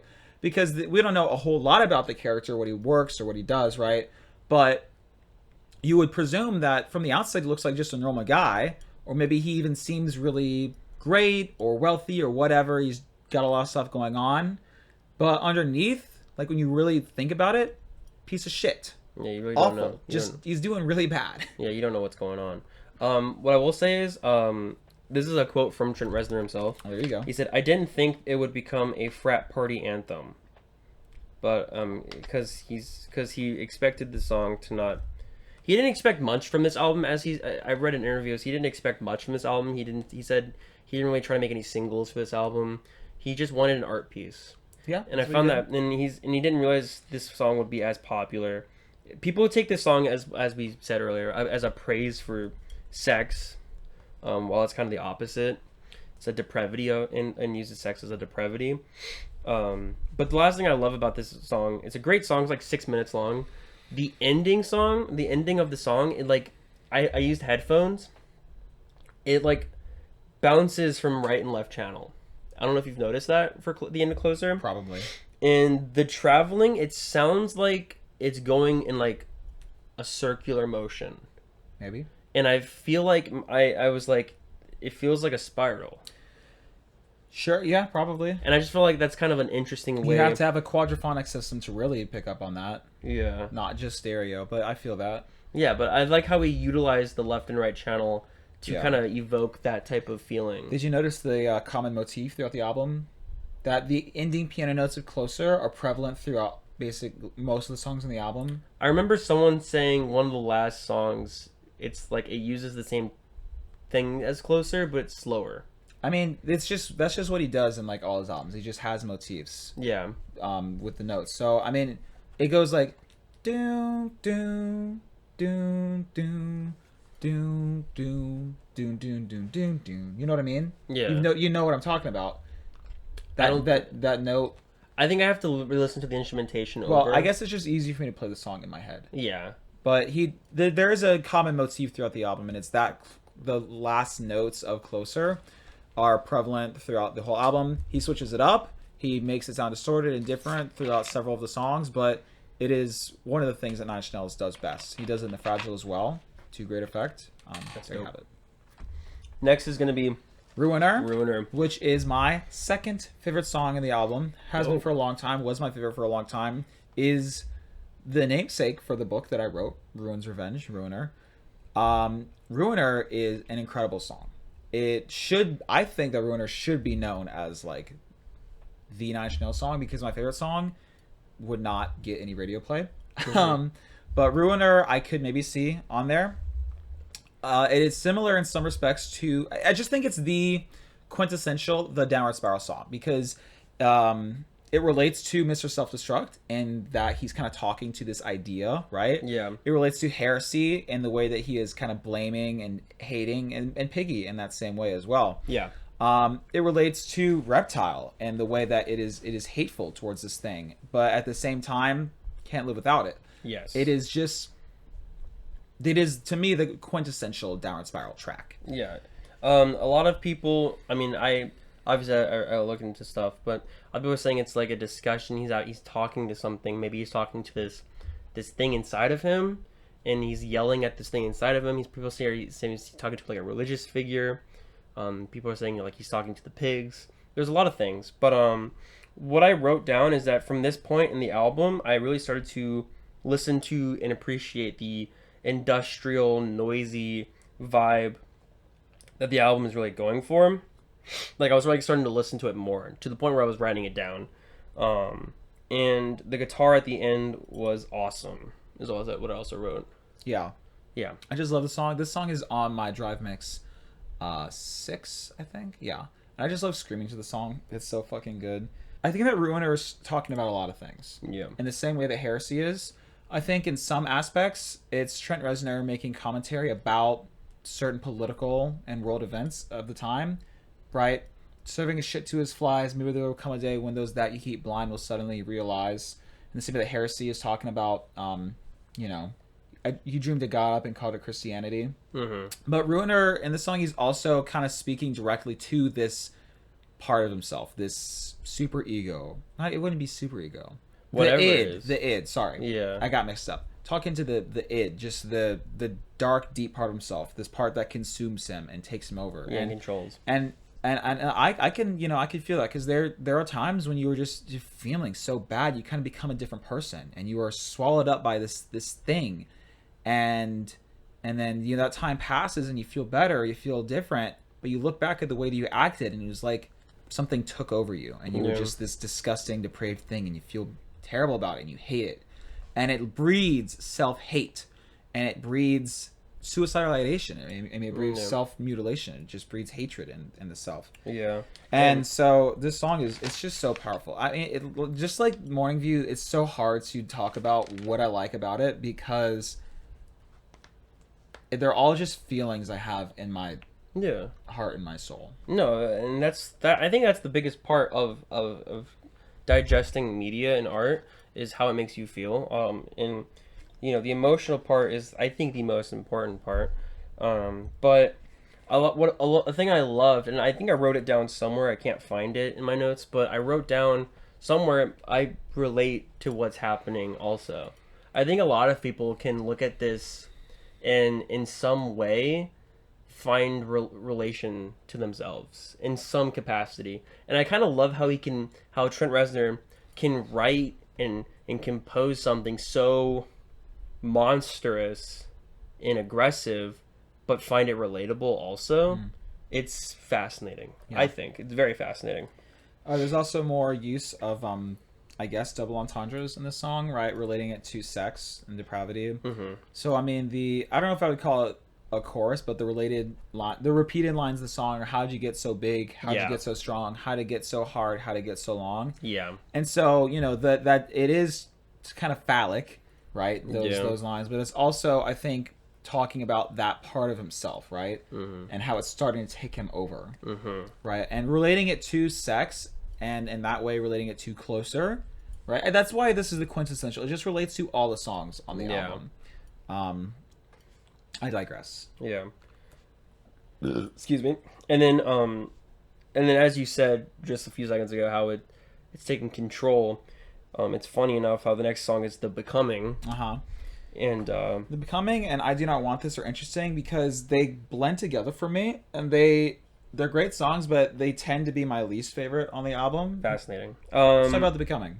This part is I'm not even it's a big part in terms of the shift of this character. I wrote down there's screams within the instrumentation. I find that fascinating. I'm going to talk more about the screaming in the background. You hear this screaming in the background in a few songs. I think that scream becomes more muffled throughout different songs. I think that's the scream of his humane section trying to escape. But this machine, people call it machinery, some people call it, I just prefer this inhuman, monstrous form is starting to pop out. And I find that extremely interesting. As it is a shift in the character, he's becoming something not human by this point. He does say, I beat my machine. It's a part of me. It's inside of me. It's in my circuitry. Yeah. Stuff like that. I mean, I'm now made up of wires, and even when I'm with you, I'm so far away. Yeah. I can try to get away. Yeah. But I strap myself in. I mean, like I said, you know, 180 seconds ago that this was like one of my least favorite songs of the album, but this song is still so fucking good that if I think of one line from the song, I just get sucked into it, and I'm doing the song in my head now. Yeah. Because that's how good this album is. That even like the weaker song on the album is better than every other song by every other band. Yeah. Well, maybe not, but regardless. Yeah. He says the words like circuitry made up of wires. Yeah. And it gives me this really terrifying image. I don't know if you've seen this movie, Tetsuo the Iron Man. No. It gives me that mindset where it's like this guy becomes a machine man. Maybe so. It's very scary to think about. Whenever I think of this song, I think of the line, Annie, hold a little tighter, I might just slip away. That's interesting because he really very, very rarely mentions anyone by name in any of his songs. Like, very rarely is a human being's name mentioned. This is like one of the very few Nine Inch Nails songs where he's like, Annie, like Steve, right? Yeah. Also, Slip Away is a very common theme within Nine Inch Nails' work, right? You got it mentioned in this song. You got one of my favorite Nine Inch Nails songs, Into the Void, from the third album, which try to save myself, but myself keeps slipping away. That's the chorus, and he says that like 50 times in that song. Yeah. And then there's the album, The Slip, from 2008, which is a really good album, but super underrated. And it's a very common, very prevalent theme in Nine Inch Nails' work, this idea of slipping away, of becoming something else. Yeah. Which is magnificent. Yeah, and it's fascinating. The industrial music, I think, works extremely well with this song in particular because well, yeah, certainly because of the theme. Yeah, but that's all I loved it. I love that song. I love and this is kind of where I was like invested in the album to the point where I was like, I need to listen to the whole thing. And by this point, I was like, this is fascinating. This is intriguing. This hooked me by this point.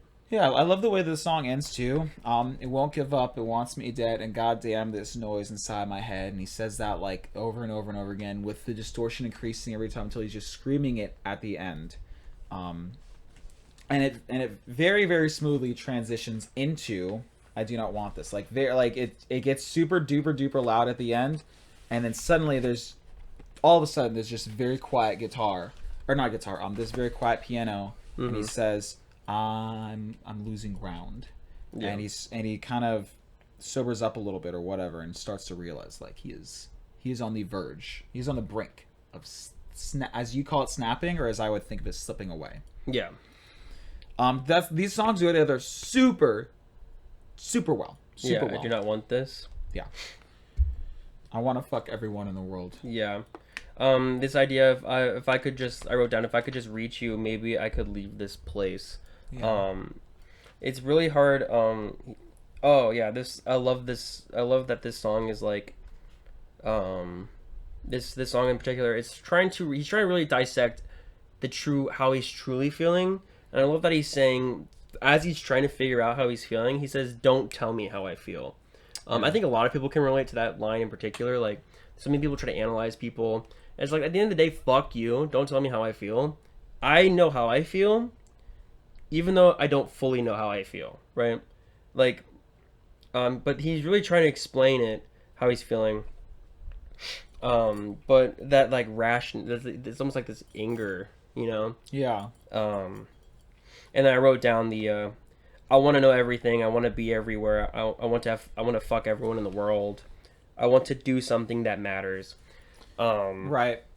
I wrote down, I relate to the intense urge to maximize a feeling and desire. To me it's manicness, right? Yeah. It's the manic depressive, and it's just that feeling of being so fucked up that you feel like you could do anything. You could kill everyone. You could fuck everyone. You could do anything, and you have to do something with all that energy. Yeah, and it's just building up inside of him. Yeah, it's an extreme sense of the extreme sense of desire, and I do relate to that. Probably not to like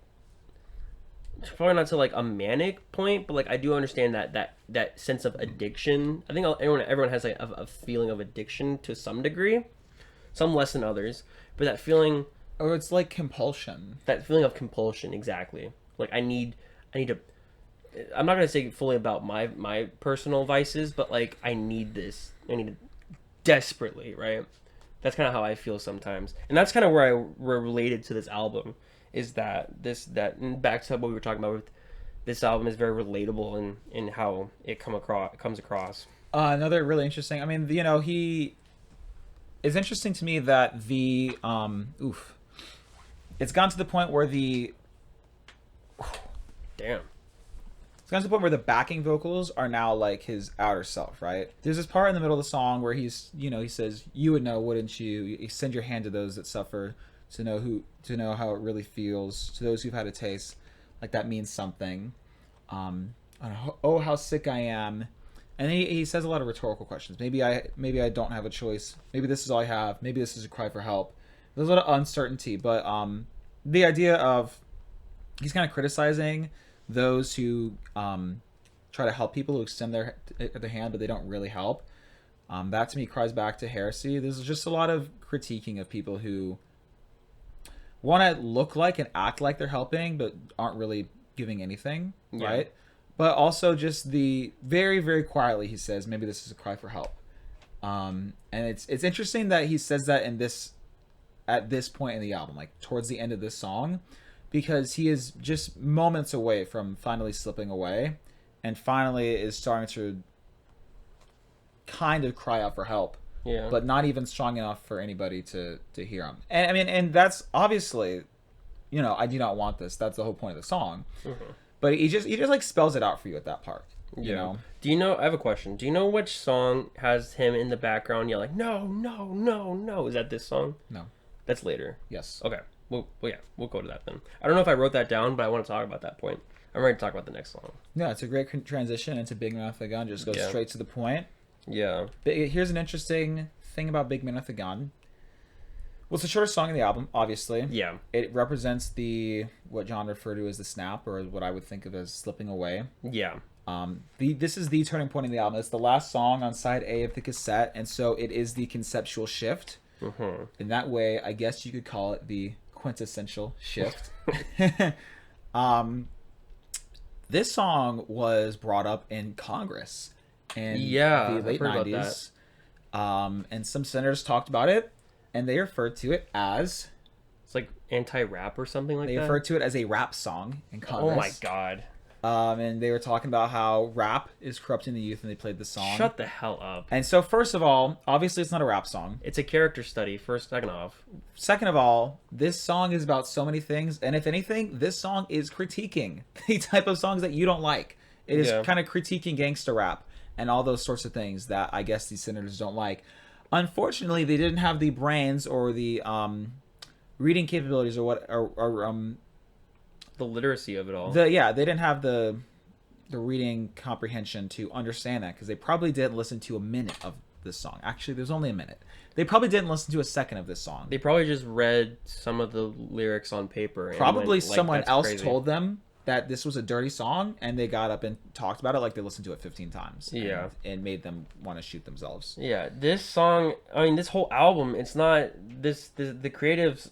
Trent Reznor. He is not as I said earlier. He's not endorsing any of this stuff. It is a conceptual piece made for artistic purposes. You can't say, oh, this is corrupting youth. It's supposed to be something that you take and interpret and put critical thought into, not just like, oh, let me go shoot someone, right? Or let me, like, my gun is a very sexual song.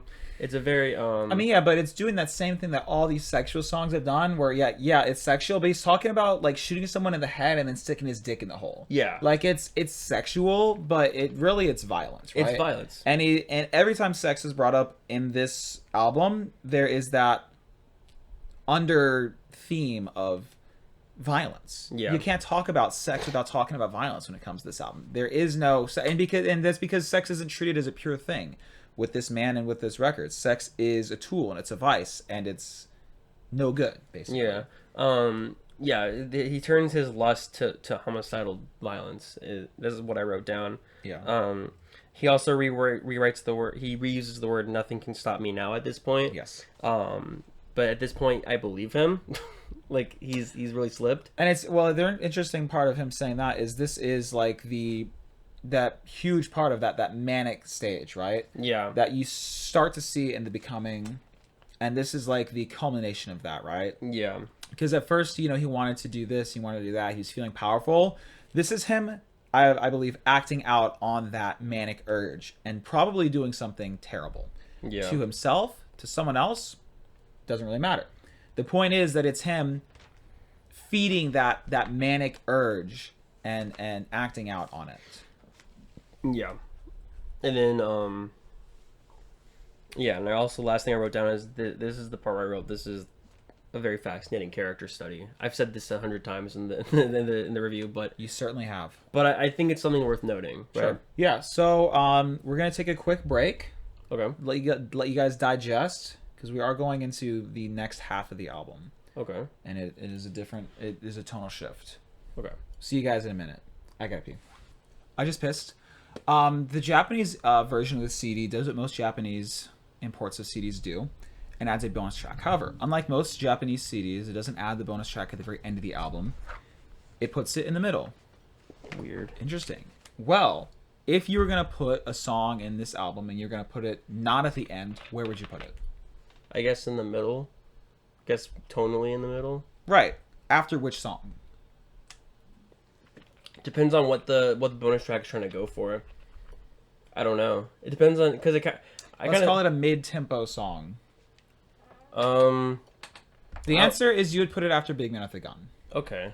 So that's what they did. They put Dead Souls after Big Man with a Gun. You probably haven't listened to that song. It's on the Crow soundtrack. It's a very good song. And for a long time, my preferred way of listening to this album was with Dead Souls right after Big Man with a Gun, because it does kind of change the theme of the album.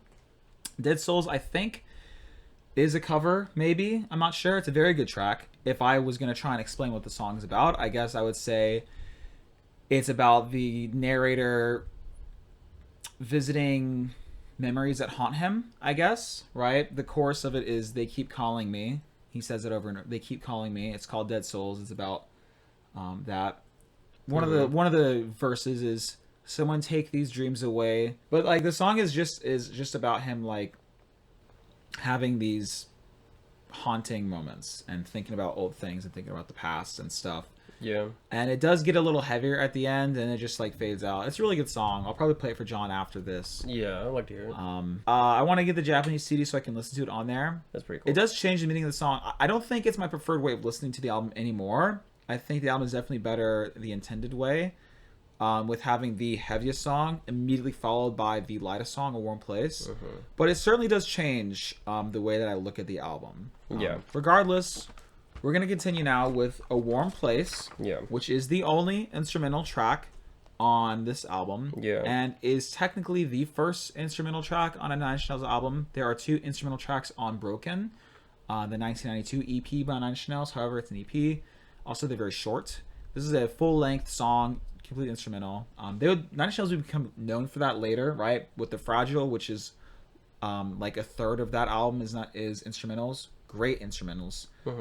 There's also element instrumental piece on Year Zero and a very long instrumental piece on The Slip, as well as their his album Ghosts, which is all instrumentals. Yeah. And plus, of course, with Trent Reznor's soundtrack work. Yeah. Anyways, when you said, I love how you said, when you said, if you say some shit like A Warm Place is your favorite song on the album, I saw that glint in your eye. I was like, damn, he caught me. This is, it's not like, this isn't the song I'm going to listen to the most on the album, but in terms of what this song means for the album. Yeah, let me read the lyrics for it real quick. Okay. Okay, I'm Gotcha. ready. I'm ready. There are no lyrics. But I'm what, sorry. You're good. What this song means for the album is, it just makes it my favorite song. Essentially how I interpret and what people kind of get from this song is this is the last real piece of this people call it the light of this human that you see before he's gone for the rest of the album. You do hear him eventually screaming, but this is the last feeling of this character until the very end. So the idea is that Eraser, Reptile, and the Downward Spiral, he's not there anymore. Yeah, the thing has taken over. It's an interesting idea. Yeah, I don't disagree. I just haven't read anything about this album. Yeah, I've been listening to it for like 4 years and just haven't. Yeah, I think it's the most beautiful.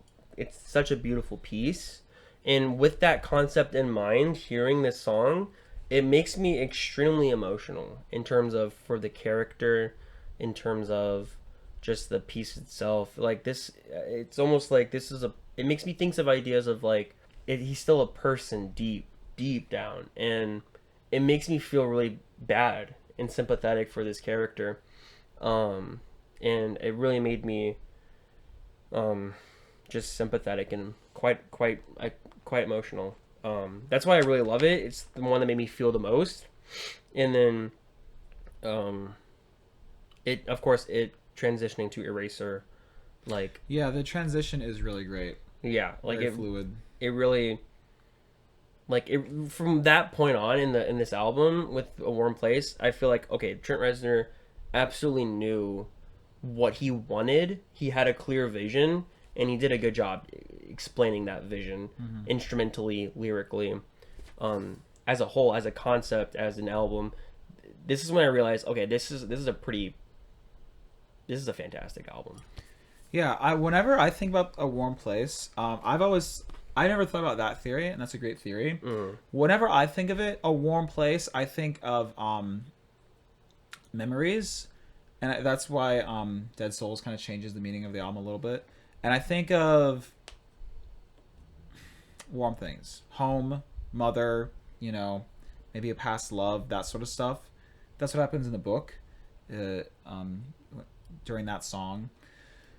I think of maybe talking to your mother for the last time, or thinking about being with her, and those sorts of things, and affection, and those sorts of things, right?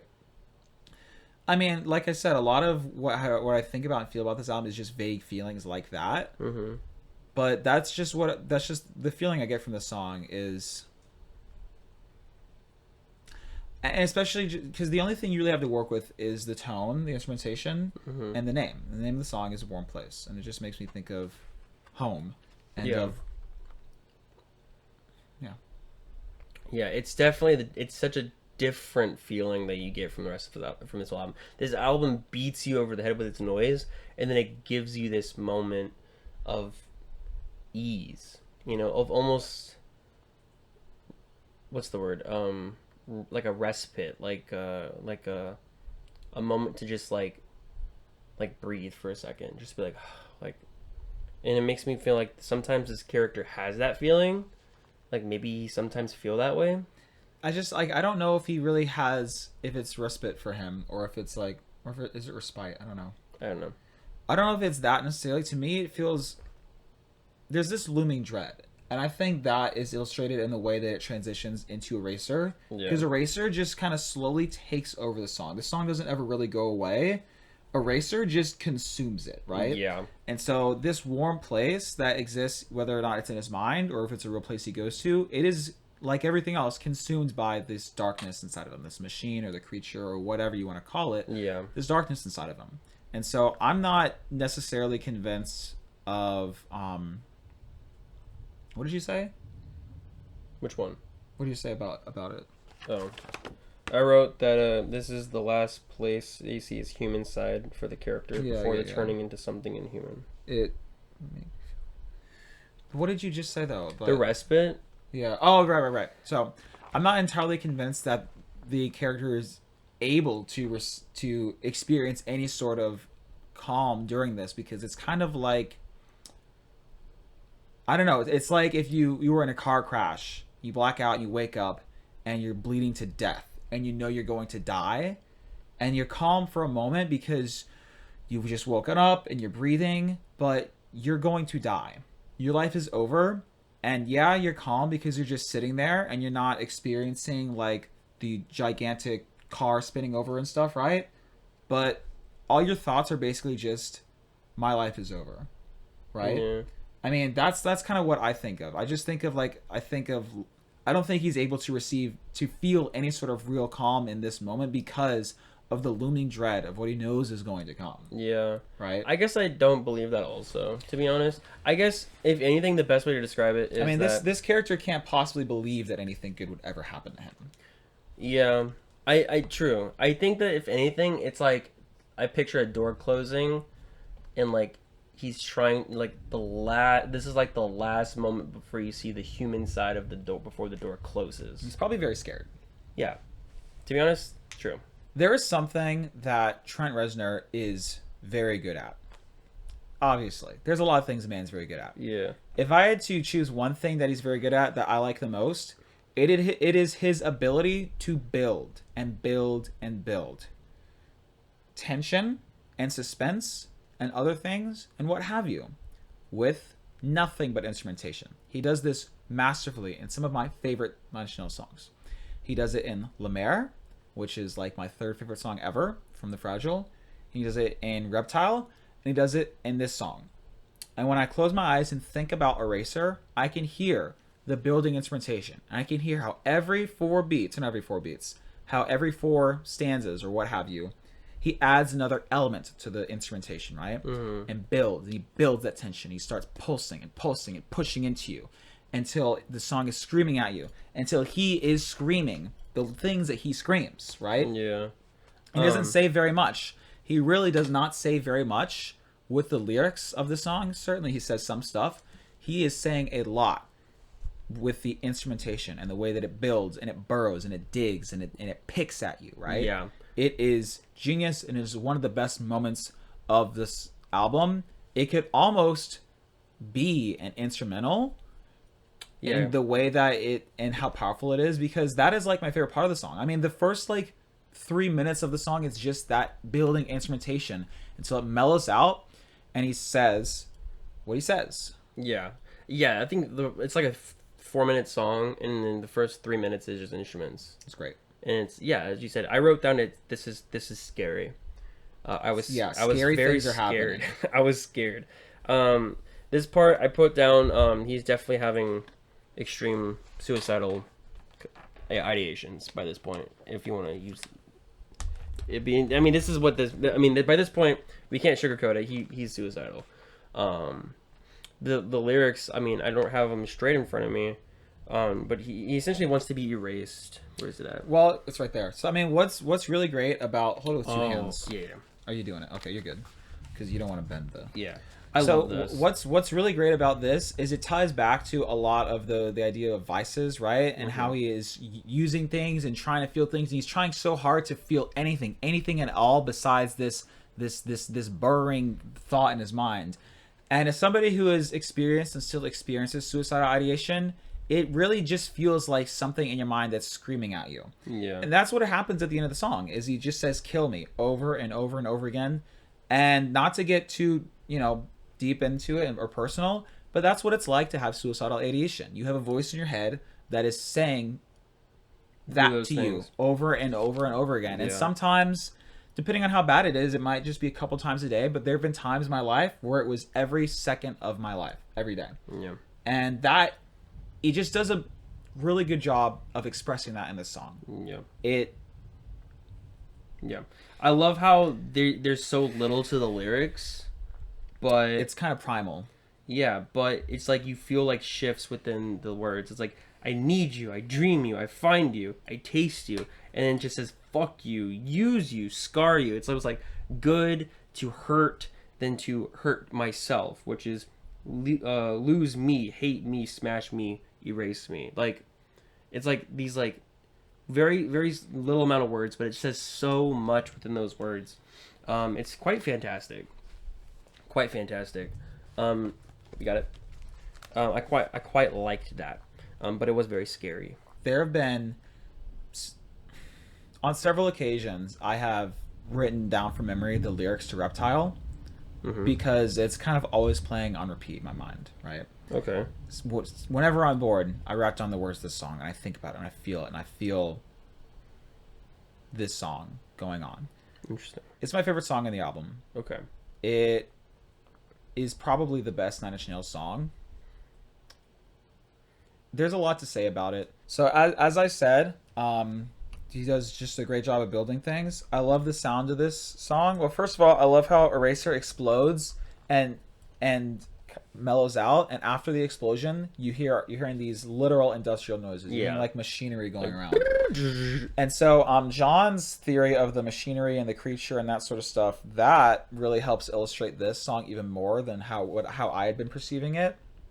I always just thought it was a really great sounding part, and the way that he incorporates machinery and stuff into his industrial music was great. The idea of this machine inside of him, though, that really that illustrates it even better. But I just love the way it builds. You have like 57 seconds of this quiet instrumentation, just that machinery in the background with the there's just this really quiet pulsing like electronic beat that happens like halfway through the intro, right? And then very, very all of a sudden, like I said, about 58 seconds into the song, it just gets right to it. Gets right to the point with this crazy, it's impossible to describe this thing. It's music, and it's my favorite thing he's ever done. Yeah. I mean, The Mayor is my favorite Nine Inch Nails song, but this song does something that no other song has ever done, and it's really hard to describe. Yeah. I can just hear it in my mind and in my soul. Yeah. And it's just, you've listened to it, so you know what I mean. But I mean, I've listened to the song hundreds of times. I listen to it all the time. It's on my Drive Mix 5, which is my favorite Drive Mix, and I can't even describe it. Yeah. He's taking these real life elements, maybe machinery, maybe whatever, and incorporating it into music. And it's too good to describe. Just take over for a little bit. Yeah. From the perspective of this character, by this point, the in my mind of how this concept is working in the album, this machine, this inhuman, the vices, they not only have taken over, they are morphing into something decrepit, something worse than what it once was. This thing is turning worse, and this person that this character is describing in this song, this hellish beastly monster, is he just wants it. He wants this monster.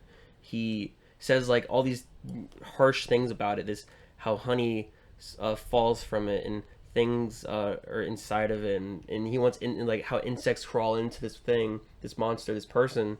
And then right in the middle, he says, "Give it," right? Yeah, I do like that part. He like essentially like he wants his wants is turning monsters. His desires, his vices, this is turning into something monstrous. And that's why I really just that's when you know like this isn't a human anymore, right? This is something else. I now know the depths I reach are limitless is one thing that really hits me with this song. It's the last verse before he repeats the chorus twice. Yeah. And that really hit me, like, in terms of the character. Because, like, who knows where... If this isn't the end, and he can go further down, then it's, like, it's truly a nightmarish... Just nightmarish imagery, in my mind. You hear this voice in the back screaming, and he screams no. Yeah. That's what this song is. And he's like, no, no, no, no. I think that in my interpretation, that is the human side of him that is trying to escape or trying to break out, but he is still trapped, and he still cannot. He's playing passenger at this moment. John's perspective is probably more accurate to the intention and to how it works with the album as a whole. When I listen to the song, I am usually thinking of one very particular perspective, right? Yeah. And it's John's looking at the subtext, and ironically, when I listen to the song, I'm more looking at the surface level. Mm-hmm. She spreads herself wide open to let the insects in. She leaves a trail of honey to show me where she's been. She has the blood of reptile just underneath her skin. Seeds from 1,000 others drip down from within. Yeah, I know the words. Yeah. The original name for the song was Liar, not Reptile. Interesting. Yeah, he changed it because, well, the chorus is, oh, my beautiful liar, oh, my precious whore, my disease, my infection, I am so impure. I just needed a second to remember. Yeah. And of course, he says the chorus 3 times. He says it once after the first verse and twice after the second verse. I mean, we can, on the surface level, this song is about a partner who is infidelious, if that's a word. Partner who commits rampant acts of infidelity, right? And that's what you see most of all in the first verse. That's what you're seeing in the very first verse, right? And it's very obvious. The imagery is, I don't know, what's the most disgusting word that exists in the human language? Because that's what it is. Vile. There's more disgusting words than that somewhere, and I'm never gonna be able to dream them up. That's what the imagery is, okay? Yeah. It is the most disgusting thing ever, you know. There's this woman, this person, that is a woman. That's not a person, it's a woman in this song who he just feels so many bad things about. And she's a whore, and she lets all the insects in. The fact that he changed the name of the song from Liar to Reptile, beautiful decision. Because Liar is just one thing, you know. Obviously, that's the chorus, and if he wanted it to sell the song, which he never would, well, he could sell the song to people like me. He can never sell the song on the radio. The song would never be on the radio. Yeah. It's so fucking good, though. I guess you would give it the name Liar. Reptile is such a better name for it, though, because it represents in one word how he really feels about this person, or as John would put it, this idea, this concept. A reptile, a snake, right? Because just saying liar is one thing. Calling somebody a reptile is taking away their humanity and their agency and their, how do I put this? The person who drives the chariot. What do you call the person who drives the chariot? I'm thinking about Plato now. It reduces them to an animal, is the point that I'm making, right? Yeah. And that's how he feels about this person or about this idea. Yeah. And so the second verse goes much more into what John is saying, right? Devil speak of the way in which shall manifest. Angels bleed from the tainted touch of my caress. This next line I love so much. Need to contaminate to alleviate this loneliness. And he screams loneliness because he's still feeling that aching terribleness. Yeah. And then, of course, the line that John mentioned. I now know the depths I reach are limitless. Yeah. It is the most powerful song in the album, for me at least. Yeah. To me, it really feels like it's not technically the climax of the album. The climax is the title track, but it feels like the climax to me because it is the most, at least I think it's the most intense song. Yeah. But what's so fascinating about it all is that he desperately, as you say, hates this person. He calls them so impure, but he kind of likes it. He wants it. He says, "Give it." My beautiful liar, Yeah. my precious whore, Yeah, like he obviously, my disease, my infection. It belongs to him yeah, it's because he is impure, and that's just what he is now. that, and there's the level of almost derangement that comes from that want, that desire, that is fascinating, I think. Yeah, truly, I think it's truly a great song. It works really well, as a piece by itself, but it also just, in terms of the album, it's I can't even think about it. I can't even put it into words. It's fantastic. Really, it's about both of the things. It's about what John said, and it's about what I said, and it's about all of it together. The first verse is what gives away my perspective, and the second verse more so is what illustrates John's perspective. But the song is about all of these things, right? Yeah. Every song in the album is about this character and about the downward spiral, and it's about a second thing. Like Heresy and Ruiner are about different things, but they're all also about this man or this person experiencing this terror, Yeah. this horror. Next song is The Downward Spiral. This song was definitely the hardest for me to listen to, in particular. The song is, I mean, as bluntly as it gets, it's about suicide, and the character, he wants. I'm assuming he's. What I wrote down is the ideas that the character is saying. I heavily disagree with, but this character believes that in these words, I believe, and it's hard to think about, and I like the song. I didn't put it into my liked playlist because I don't want to shuffle into this, like, oh, I'm listening to fun and then shuffle into this.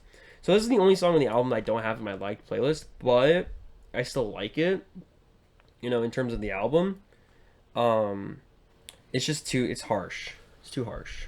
One thing I'll say, I love how it builds up quietly. It's mostly an instrumental track, really, with just this kind of background vocals. I love how it builds up, and it's quiet, and then there's just this bang, and there's this screaming, this distorted screaming, and just all these noises. And when I was going through a really, really bad period in my life, what I would do to deal, because I didn't know how else to deal, and I didn't want to, when I was going through a tough part of my life and I didn't want to self-harm to cope with it, I would get in my car and go for a drive, play this song, and scream at the top of my lungs. And if you told me that I was the only person on earth who's ever done that, I'd give you $1 million, because there's no way that's true. So you think this song in a way has greatly helped you? I think that a lot of people probably have similar feelings to me on this song, is what I'm saying. Okay. Because, I don't know, it certainly didn't hurt me. This album has not hurt me at all. But, this album helped me feel, and it helped me to cope with things in other ways, which is good. I don't know if the narrator I don't think he necessarily actually kills himself here. You could certainly look at it this way. If this was the last song of the album, maybe I would say that. Yeah. But it's not. It's not. Something happens here. It doesn't really matter what it is. It could be the narrator attempting suicide and failing. It could be him hurting someone else. It probably isn't. In fact, it most definitely isn't. It could just be self-harm. It probably isn't. It's probably more than that. It's probably an attempt at a suicide attempt. It's the lowest point in this character. Definitely. Well, yeah. It's the lowest point this character feels. What's interesting to me is the question of who is speaking during the song, and I guess it's that machine speaking directly to us. Yeah, right. I think so. The inhuman part, or yeah, I guess that's all it could be. Yeah, and then yeah, this song, it's definitely a song I'm gonna listen to again.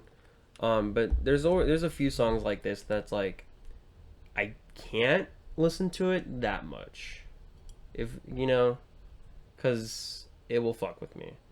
But with that in mind, in terms of this album, it's definitely his lowest. It's definitely it's like it's needed. There's a reason this song is called The Downward Spiral. Yeah. He could have named this song anything. He could have called it Mushroom Blue, you know? Yeah. I think, as far as I can tell, that is Trent Reznor trying to express to us, this is the song. That's what's up. That's what's up. Anyways, let's want to get to the last song. Let's talk about Hurt. So, first of all, you want to talk about Johnny Cash? I wrote, the first line I wrote was, holy shit, this is the original. Yeah. I didn't realize that. I thought, and a lot of people think Johnny Cash was the first person to write this song, or was the first person to, make the song. No, apparently Trent Reznor wrote this, and Trent Reznor has himself said, the bastard stole this from me. Or something like that. Well, he actually said that it's his song now. He said it's Johnny Cash's song now.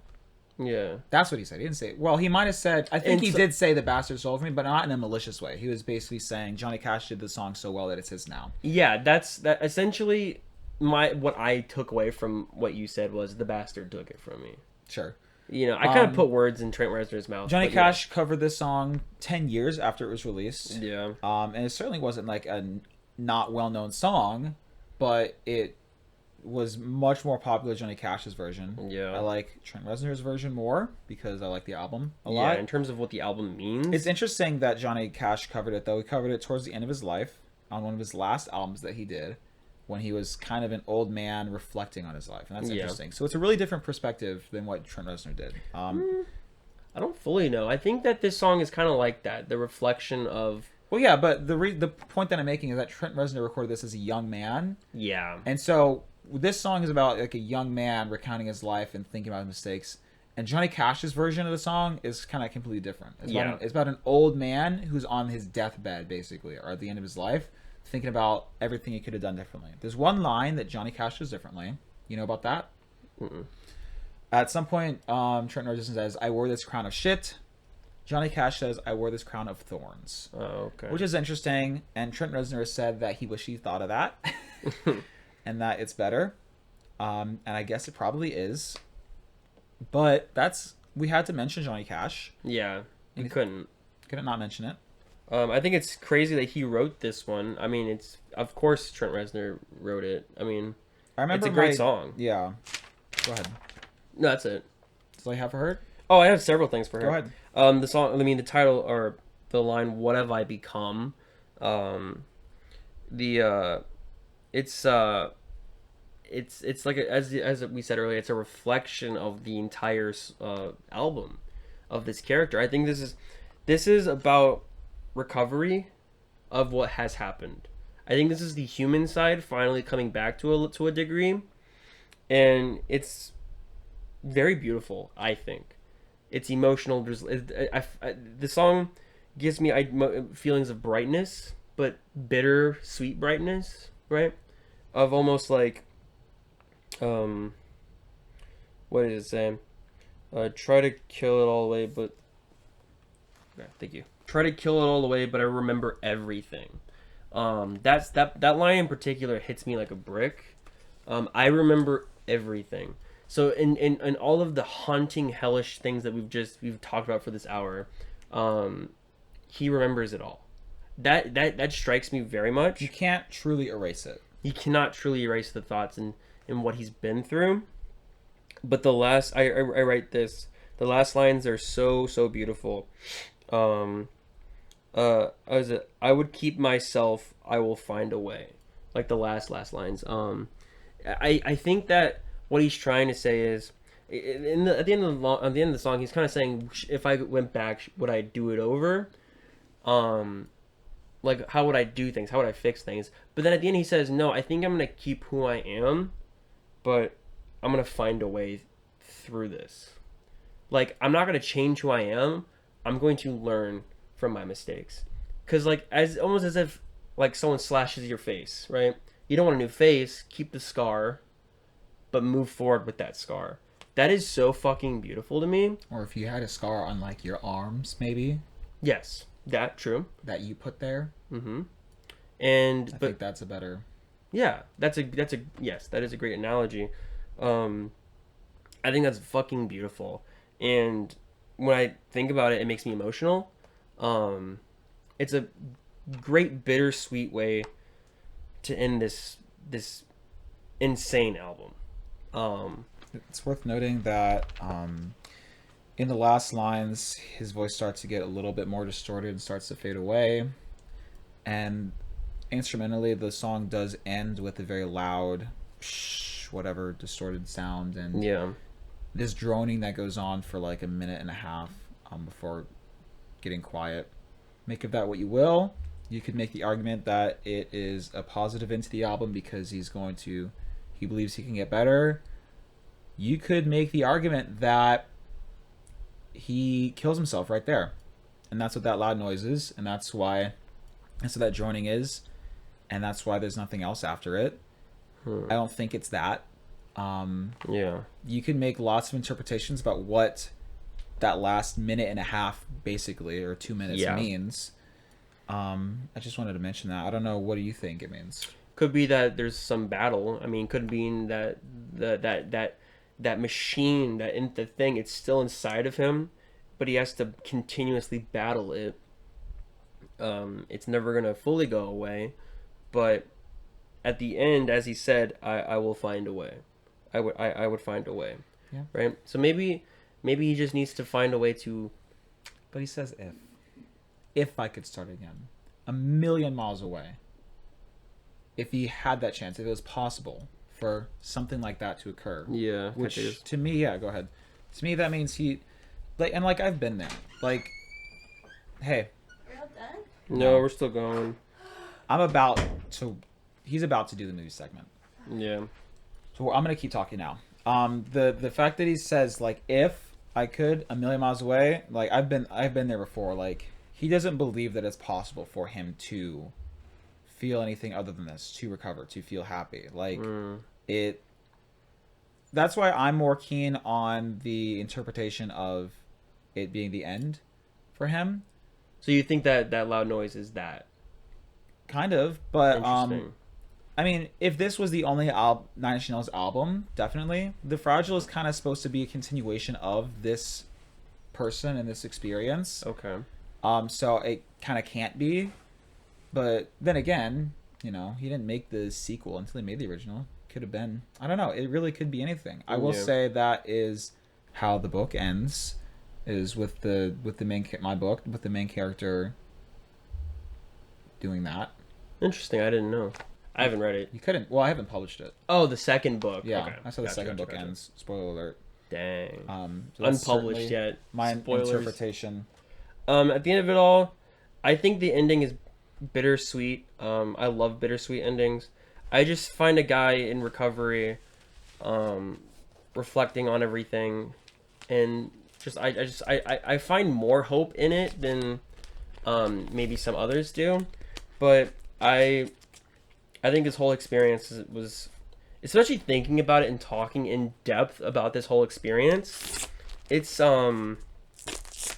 very tough. It's very tough thematically. Yeah. And but the experience overall was absolutely, it was something else. It's probably, I don't want to easily give some albums like in my favorite list, but this might, if I were to re-listen to it, be in my favorites list in the future. It's going to be, man. Probably. Everybody. It is everybody's favorite. If I were to have to give this a rating, it just to wrap things up, I would give it 100, 10 out of 10. So that's how I feel. And I kind of figured that kind of really more towards the middle of the album. Give this album the highest score you can give an album. Whatever good. that number is on any scale. Yeah, I get that. So on John's little bullshit website he showed me, I give this and The Fragile a 100. I give Transatlanticism also, I think, a 100. And I don't think I would give any other album a 100, except for those three, probably. What was the third? Fragile? Oh, maybe I'd probably give OK Computer a 100 also, The Fragile. Oh, okay. So there's like 3 or 4 albums that I would give a 100 on his little bullshit website. This is one of them. On my ranking, it's got like a fucking 12. So, because I have a bullshit rating system. But I think this is probably the greatest album of all time. The Fragile is my favorite album of all time. I think The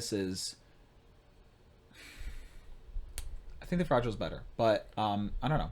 I think conceptually, written, story-wise, We character-wise... haven't listened to The Fragile. I know, there's a reason why this album went mainstream, and I think it's because it's just a damn good album, and but there's catchiness to it, while it being hellish. I don't know. I liked it a lot. Damn, we talked in depth about this. We probably talked for in-depth analysis. we probably went for like an hour and 20 minutes just for this segment. That's crazy. It's gonna be like a 3-hour video. Probably 2.5, 240. Dude, there's no way we're not at 2 hours and 15 minutes right now. We're at 2 hours and 31 minutes, John. We're at 2:30. Yeah, bro. No freaking way we're at I 2:30. made dinner. We ate dinner. Jesus Christ. So, thank you for listening to our Downward Spiral segment. Damn, I don't know. I'm gonna do the mysterious skin segment now. Yeah. It's so fucking funny. Damn, because this was a heavy album, and now I'm gonna do another heavy thing. To the 2 people who watched this, I'm sorry that you have to submit yourself to 3 hours of Bingo Bongo. tragedy. But also, you're welcome, because that's a good fucking album. Yeah, and Mysterious Skin's a good movie. If you have to take a shit at any point, then yeah, you can go take a shit. Yeah. I do kind of feel something brewing in my stomach. So yeah, he ate my jelly beans. to our distinguished viewers, if I get up and walk away, it's because I had to take a crap. All right. Next is the movie section. Ashton's staying for it. He was supposed to shit during this because he had to shit earlier. If you need to shit any moment, let me know. Probably will. Okay. All right. So the movie I'm discussing is Mysterious Skin. I guess I'll start with the director. The director is Greg Araki. He is a queer man, and I love that this perspective is very from a queer man's perspective, because I don't even know how else to say it. Like, this film is at its core something that is a deeply... Before I even get into what the film is about, this film at its core is a deeply unsettling dissection of trauma, and it's a deeply unsettling dissection of assault. It's unflinching. It doesn't have any sugarcoating to it. It shows you. And while yes, the characters that were young in the actors that were young in this film were protected on set, which is a fantastic thing, and they use very creative ways of doing that, which I'll get into later. This film is definitely about trauma from assault at a young age. The film is about 2 kids who get groomed. I would say groomed by Sexually assaulted, and it's essentially about their 2 lives as they go separate ways and how they reflect and process that trauma, right? And I, right off the bat, think this is a very important film. I think this is a film that... I don't think there's just films in life that I think people should see. It doesn't mean that people need to see it. No, I don't think people need to see it. But there's just some films that people should see because I think it better gives a light to victims. It gives a light to just making you understand the world we live in and how we should treat and react to people and things, right? Like, a big film about this, yes, it does show terrible things in a very gross way, but it's about, at the end of the day, the victims. It makes the audience feel very uncomfortable through its filmmaking, its editing, and its camera work.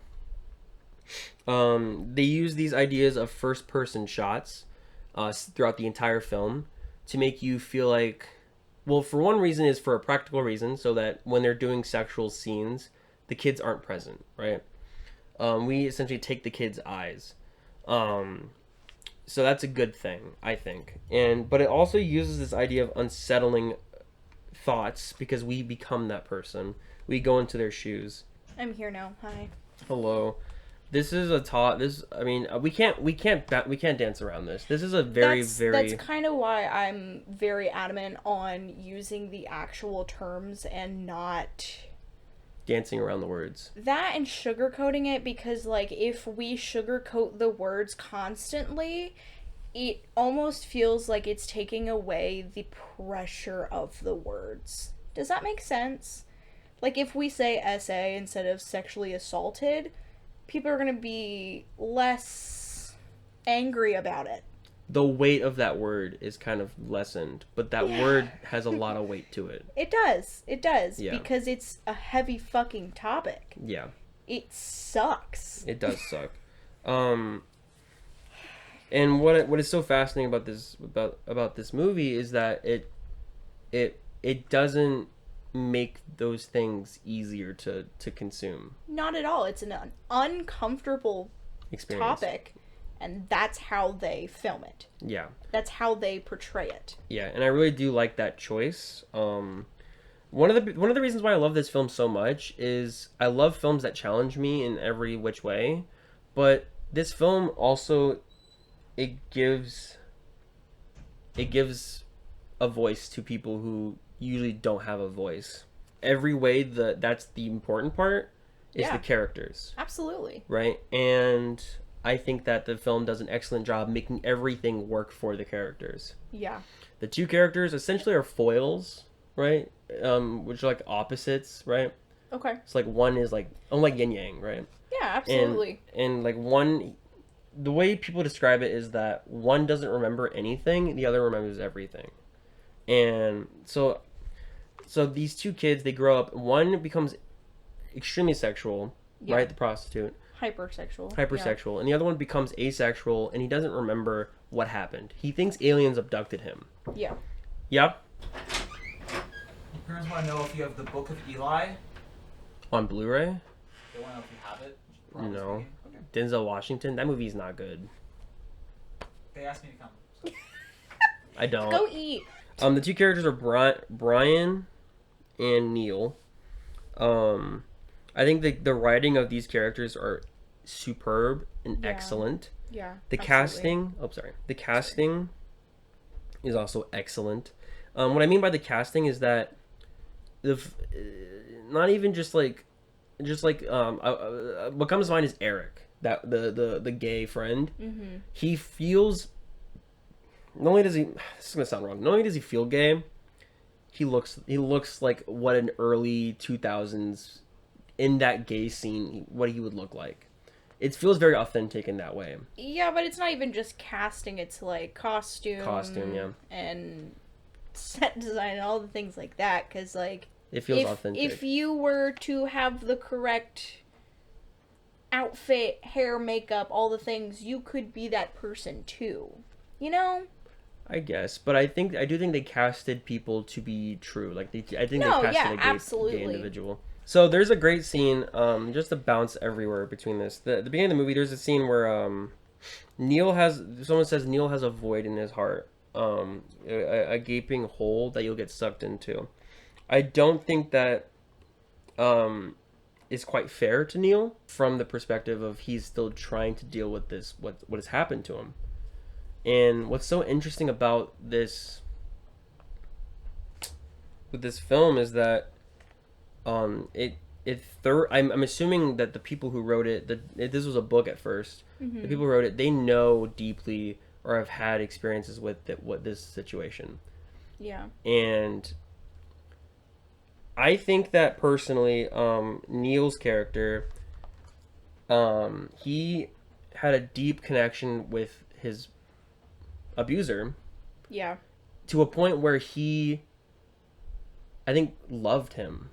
Oh yeah, absolutely. And I call the abuser monstrous because he knew that, and he manipulated Neil by pretending is the right word. Yeah. Pretending to like him in a way, Because just to get the sexual that's gratification. exactly what grooming is, though. Yeah.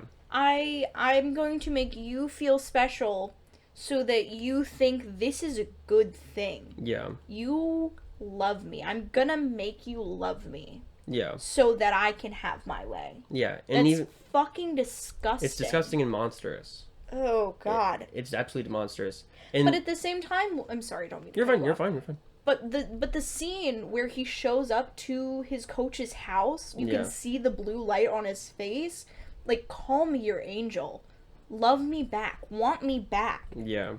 But he got abused. That's- That's exactly what this film is trying to portray, though. Like, with this monstrous fucking action comes dire consequences because this little boy, wants this man to love him. Yeah. And that is disgusting. Yeah. But he doesn't get that. Because this is what he grew up with. This is what he wanted as a kid. Yeah. And that's kind of one of the reasons why I think he grew up to be hypersexual, is he wanted this, and that's all he knew as a kid. That and just craving that feeling again. Yes. Of being wanted, of being loved by an older man. Mm-hmm. And there's a fascinating thing where he prefers his, when he is a worker, a sex worker, he prefers the people that he's with to kind of be a bit more aggressive, a bit more dominant. Yeah. Because that's what he kind of preferred and I think it's kind of what he happened to him as a kid. But what's fascinating is by the point near the end of the film, when he's with that person and he says, all I want you to do is just rub my back. Yeah. Is where he wants that guy just wants to be vulnerable. Mm-hmm. It made Neil uncomfortable. Yeah. Because he wasn't used to that. Yeah, because usually sex does not come with emotions in his field of work. Yeah. Yeah. And it made him uncomfortable. And what's fascinating about this, just to go back to the beginning, I wrote down both of the kids' families. There's the dichotomy of these two families. One was kind of like the good, modern family, which was Brian's family, and then the kind of the quote unquote bad, dysfunctional family, which was Neil's family. But both neglected them in some way to let this happen. Absolutely. Yeah, and then it's very nuanced and complicated idea of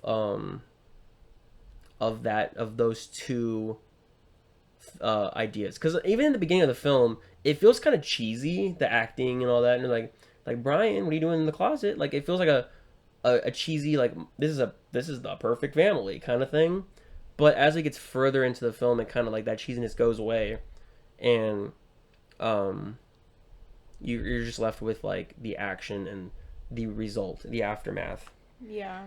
I love the monologue, and most of the dialogue in this film is excellent. Yeah, absolutely. The acting is phenomenal. Yeah.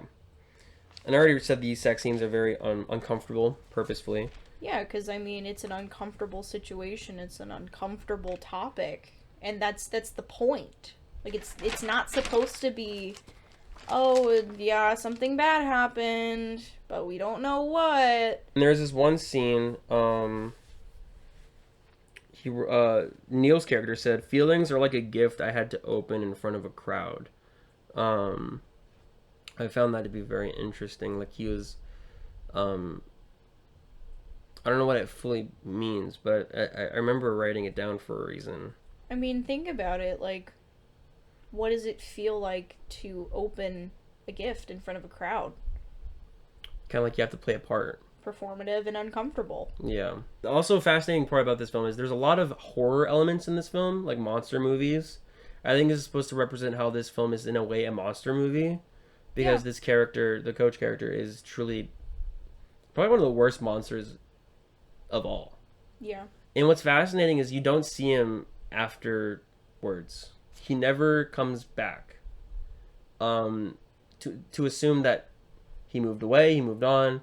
We don't know what his character is. All we are left with is the results. Yeah, and I feel like that's a lot of the point is the kids. Yeah. What it did to the kids. Yeah. Who gives two flying fucks about where he is now?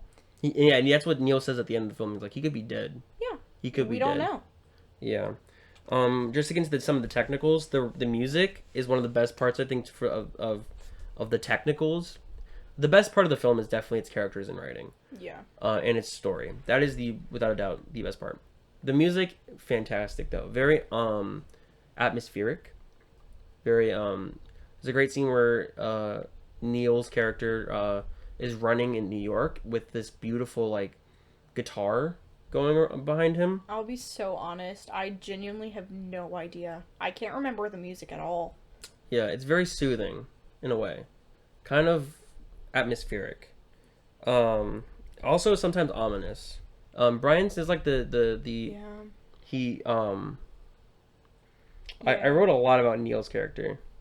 Yeah, but I mean, Brian is just as interesting because he doesn't remember anything. He repressed it all, and he convinced himself that he was abducted by aliens. And I feel like in some sort of way, that's him not even just trying to make sense of it, which it was, but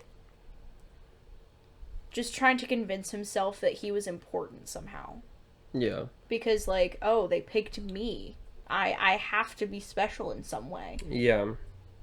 But at the same time, like, it's just a repress of memories, because what is the brain supposed to do? In that situation, yeah. It's protect you. Yeah. Your brain is protecting yourself. Like, that's literally what repressing memories is. Mm-hmm. Your brain protecting itself. Yeah. Just to get, before we go back right into Neil, or to Brian's character, I will say Neil, that one scene where Neil kisses Eric in front of the redneck guy, and the redneck guy gets the shotgun out, Yeah. and then he, like, they drive away, and he, like, flicks off the guy and goes, "Fuck you," and just starts screaming at him. Scream laughing. Yeah, that was one of the best, like, scenes in terms of, like, just movement and direction. Yeah. Really memorable scene. Yeah, Fantastic absolutely. scene. There's like little moments like that are just like this is really well directed in Yeah. a sense. Like, it just, Not only is this amazing acting and characters and storyline, but Yeah. like they actually put effort into yes, doing the into things. making it good. Yes. I read about this movie. This is a person that went to the director and thanked him because Yeah. this film gave him process. It gave him a way to process what he's been through. Yeah. So not only is this film that, but this film is also a good film.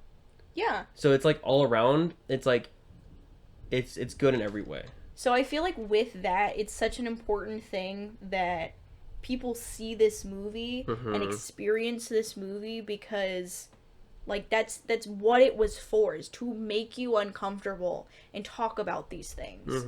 And I'll let you talk about the rating because it's crazy. Yeah, this film got the NC-17 rating, and I have a lot to say about the NC-17 rating. It's bullshit. I think that some people have talked to me and said this movie doesn't deserve an R rating. It deserves something more. That's what someone said to me. I disagree with that. R rating is for adults. Yeah. This is an adult subject. We are adults. We can handle this. Right? I would understand if someone wrote at the beginning, like, warning, this film is harsh subjects. Absolutely. Like, I feel like with an R rating and like just a trigger warning in general, Yeah. that is sufficient enough. That's sufficient enough. To give something an NC-17 rating is to censor the film. Because when you give an NC-17 rating to a film, it is barred from movie theaters. And with a film like this that was made in 2004, that is how films got released and put through the audiences, is through the theaters. Yeah, because there was no streaming. There was no digital streaming. There was nothing like that. Thankfully, this film had a cult following, and thankfully, this film got bigger during the streaming era. But this film, I think, suffered a bit because of that, and I think it's because it's a queer film, and it's definitely because of its subject matter, not because of the kids aspect, which is crazy. It's because it's boys. Yeah. Its behavior is gay. Yeah. And if the same thing happened, but if roles were flipped, and it was more more heteronormative sex, Yeah. it would have gotten an R rating easily. Yeah.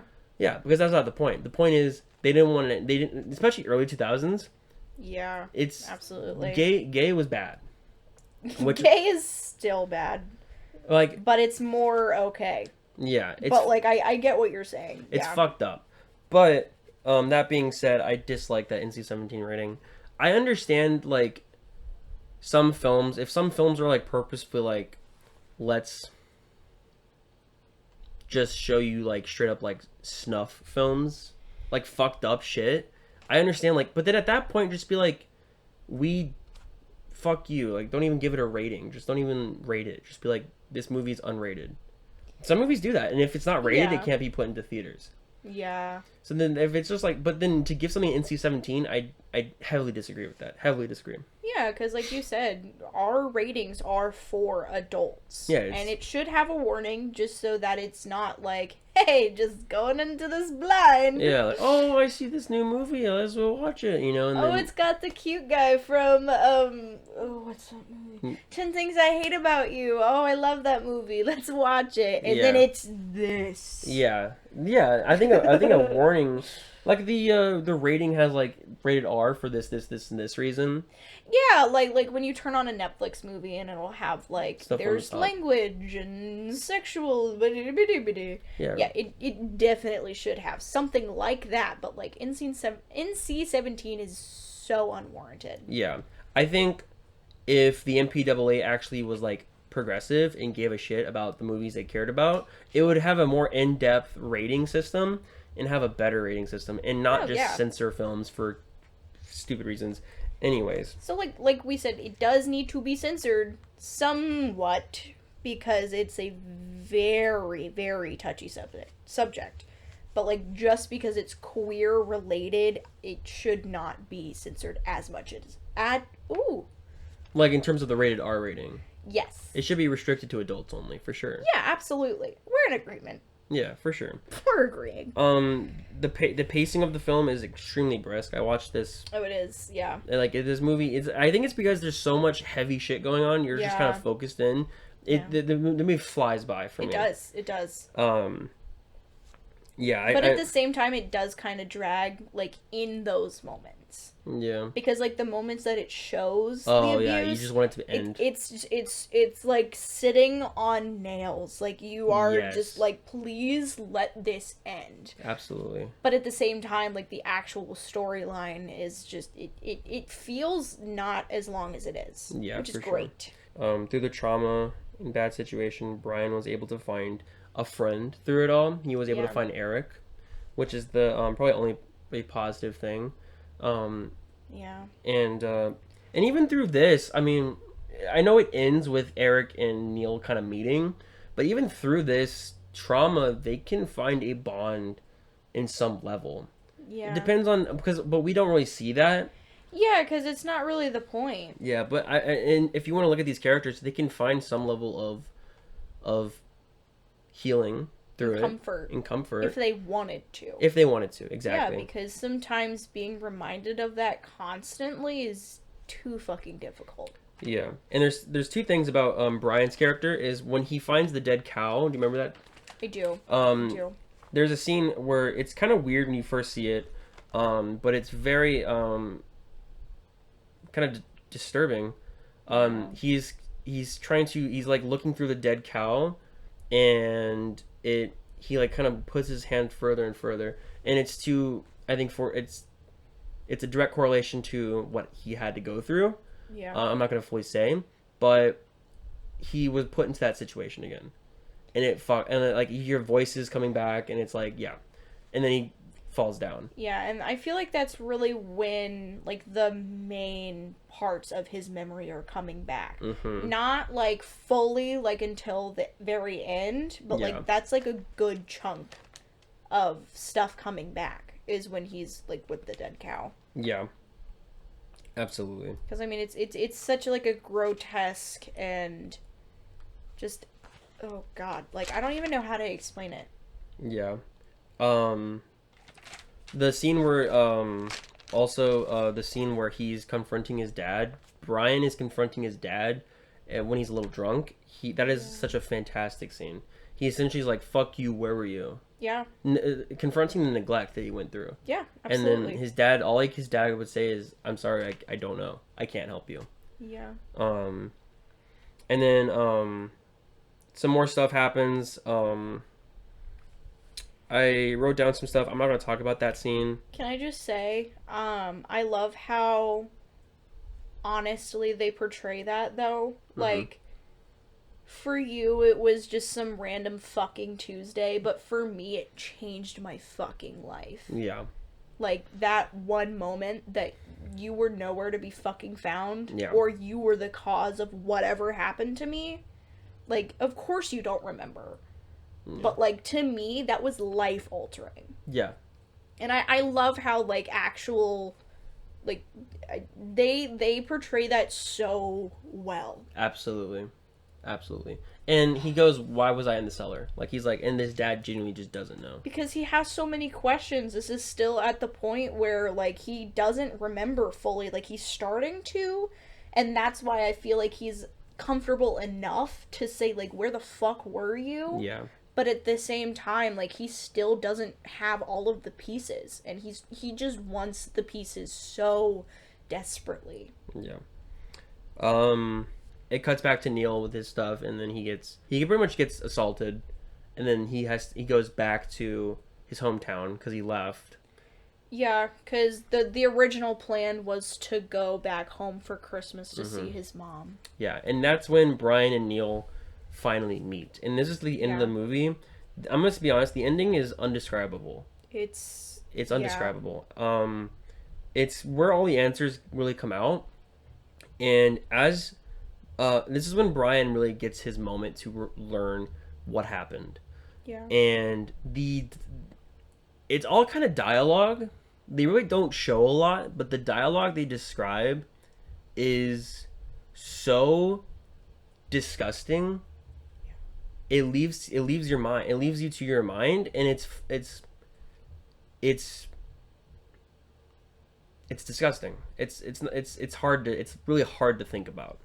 The performances there were fucking incredible. They were Absolutely incredible. As Brian's kind of going through like this disassociation state, but he's through it all he's saying, "Keep talking to me. Keep telling me." It's not that he's dissociating, like, he's just literally having a breakdown, because dissociation is what he has gone through his entire life. And Neil is finally, like, leading him through getting out of it. Yeah. But through that moment, he's like, through that turmoil he's going through, distress going through. He's shaking, crying, but, like, he still wants to know. Yeah, he still is like, "Talk to me, tell me." And there's this one moment where he says, Neil says something, but to this point, Neil says something, "Your face looked like you've been erased, like you were empty on the inside." Like, almost as if that, what has happened to him, as you said, changed him forever. Yeah. And then he fell down, and that's why he gets the nosebleeds. And by this point, Brian's character just starts to shake, and that shaking, it's like seared into my brain. You know, it's heavy. And then it really just ends like 5 minutes later. Like, Neil says, "I wish we could just rise up like angels and just disappear." He also says that he wished he can undo the past, but he can't, unfortunately. Yeah. It's almost as if there's no real closure. Well, there is a level of closure for Brian. Yeah, but, like, there's no resolve. Because you're kind of just left with it. Because, I mean, what are you supposed to do about it? Yeah. Like, they said, you can't change the past. You can only, you really can only do what you can with your future, but at the same time, like, when you are so changed by one event in your life, like, you can't help but to just linger. Yeah. And I feel like that's humans in general. Yeah. And this is where I've really ended it.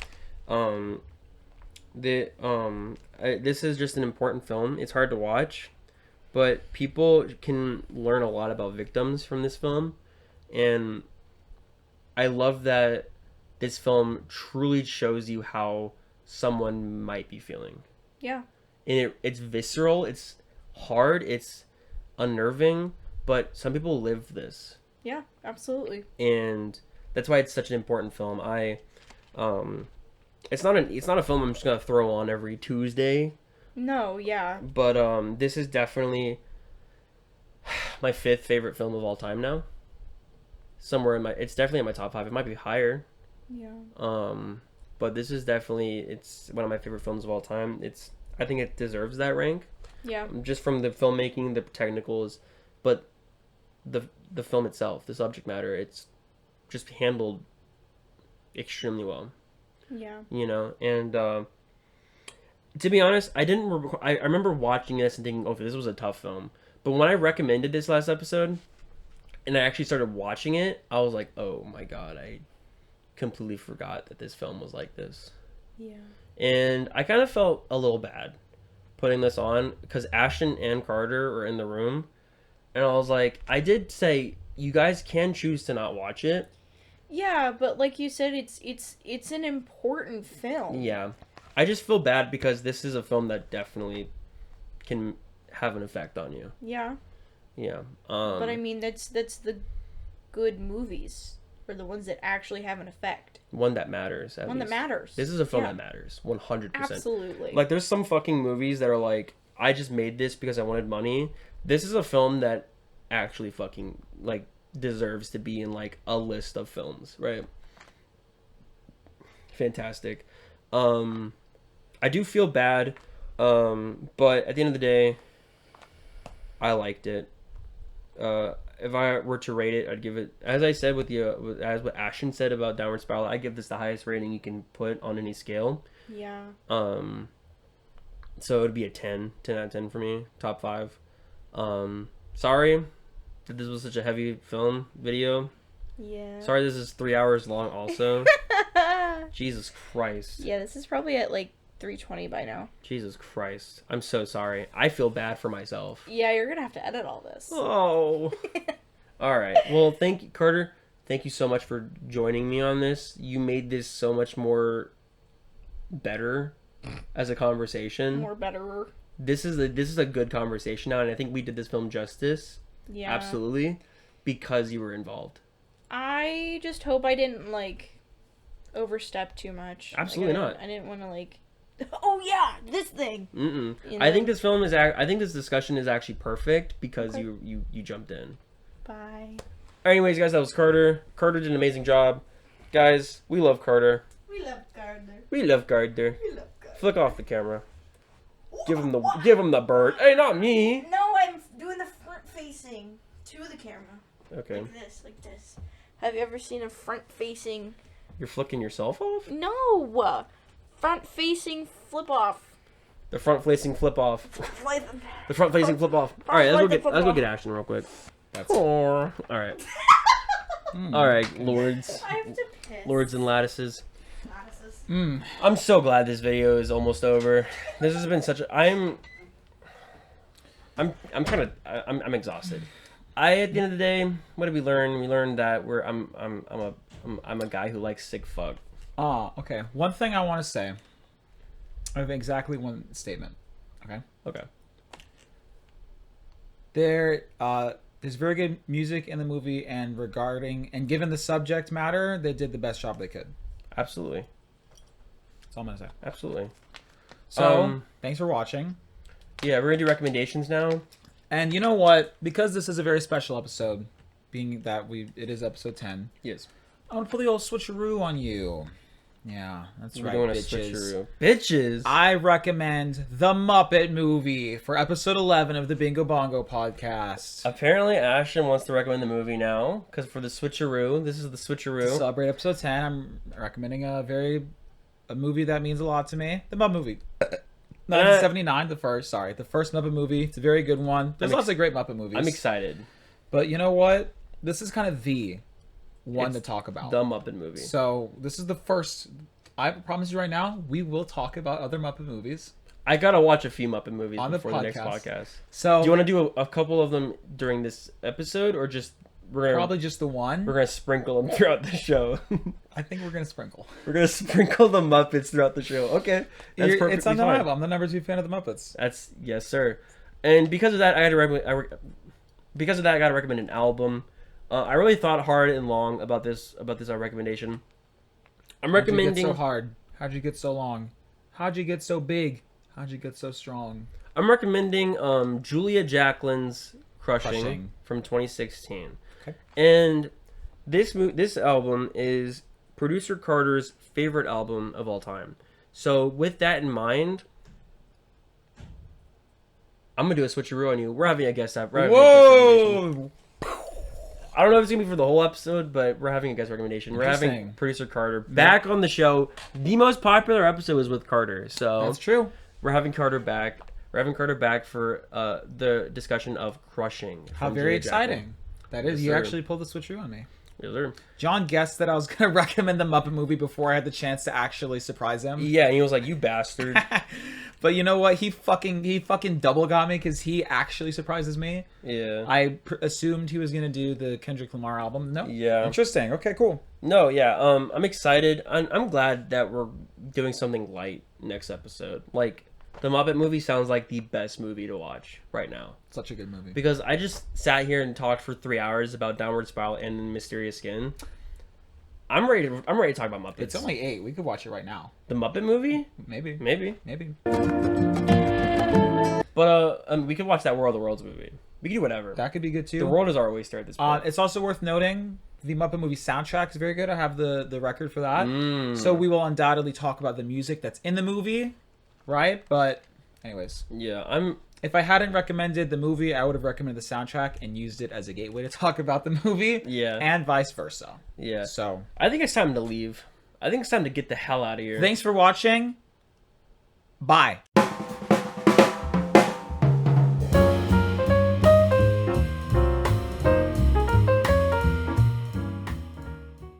Started a banana earlier. Changed my life. No.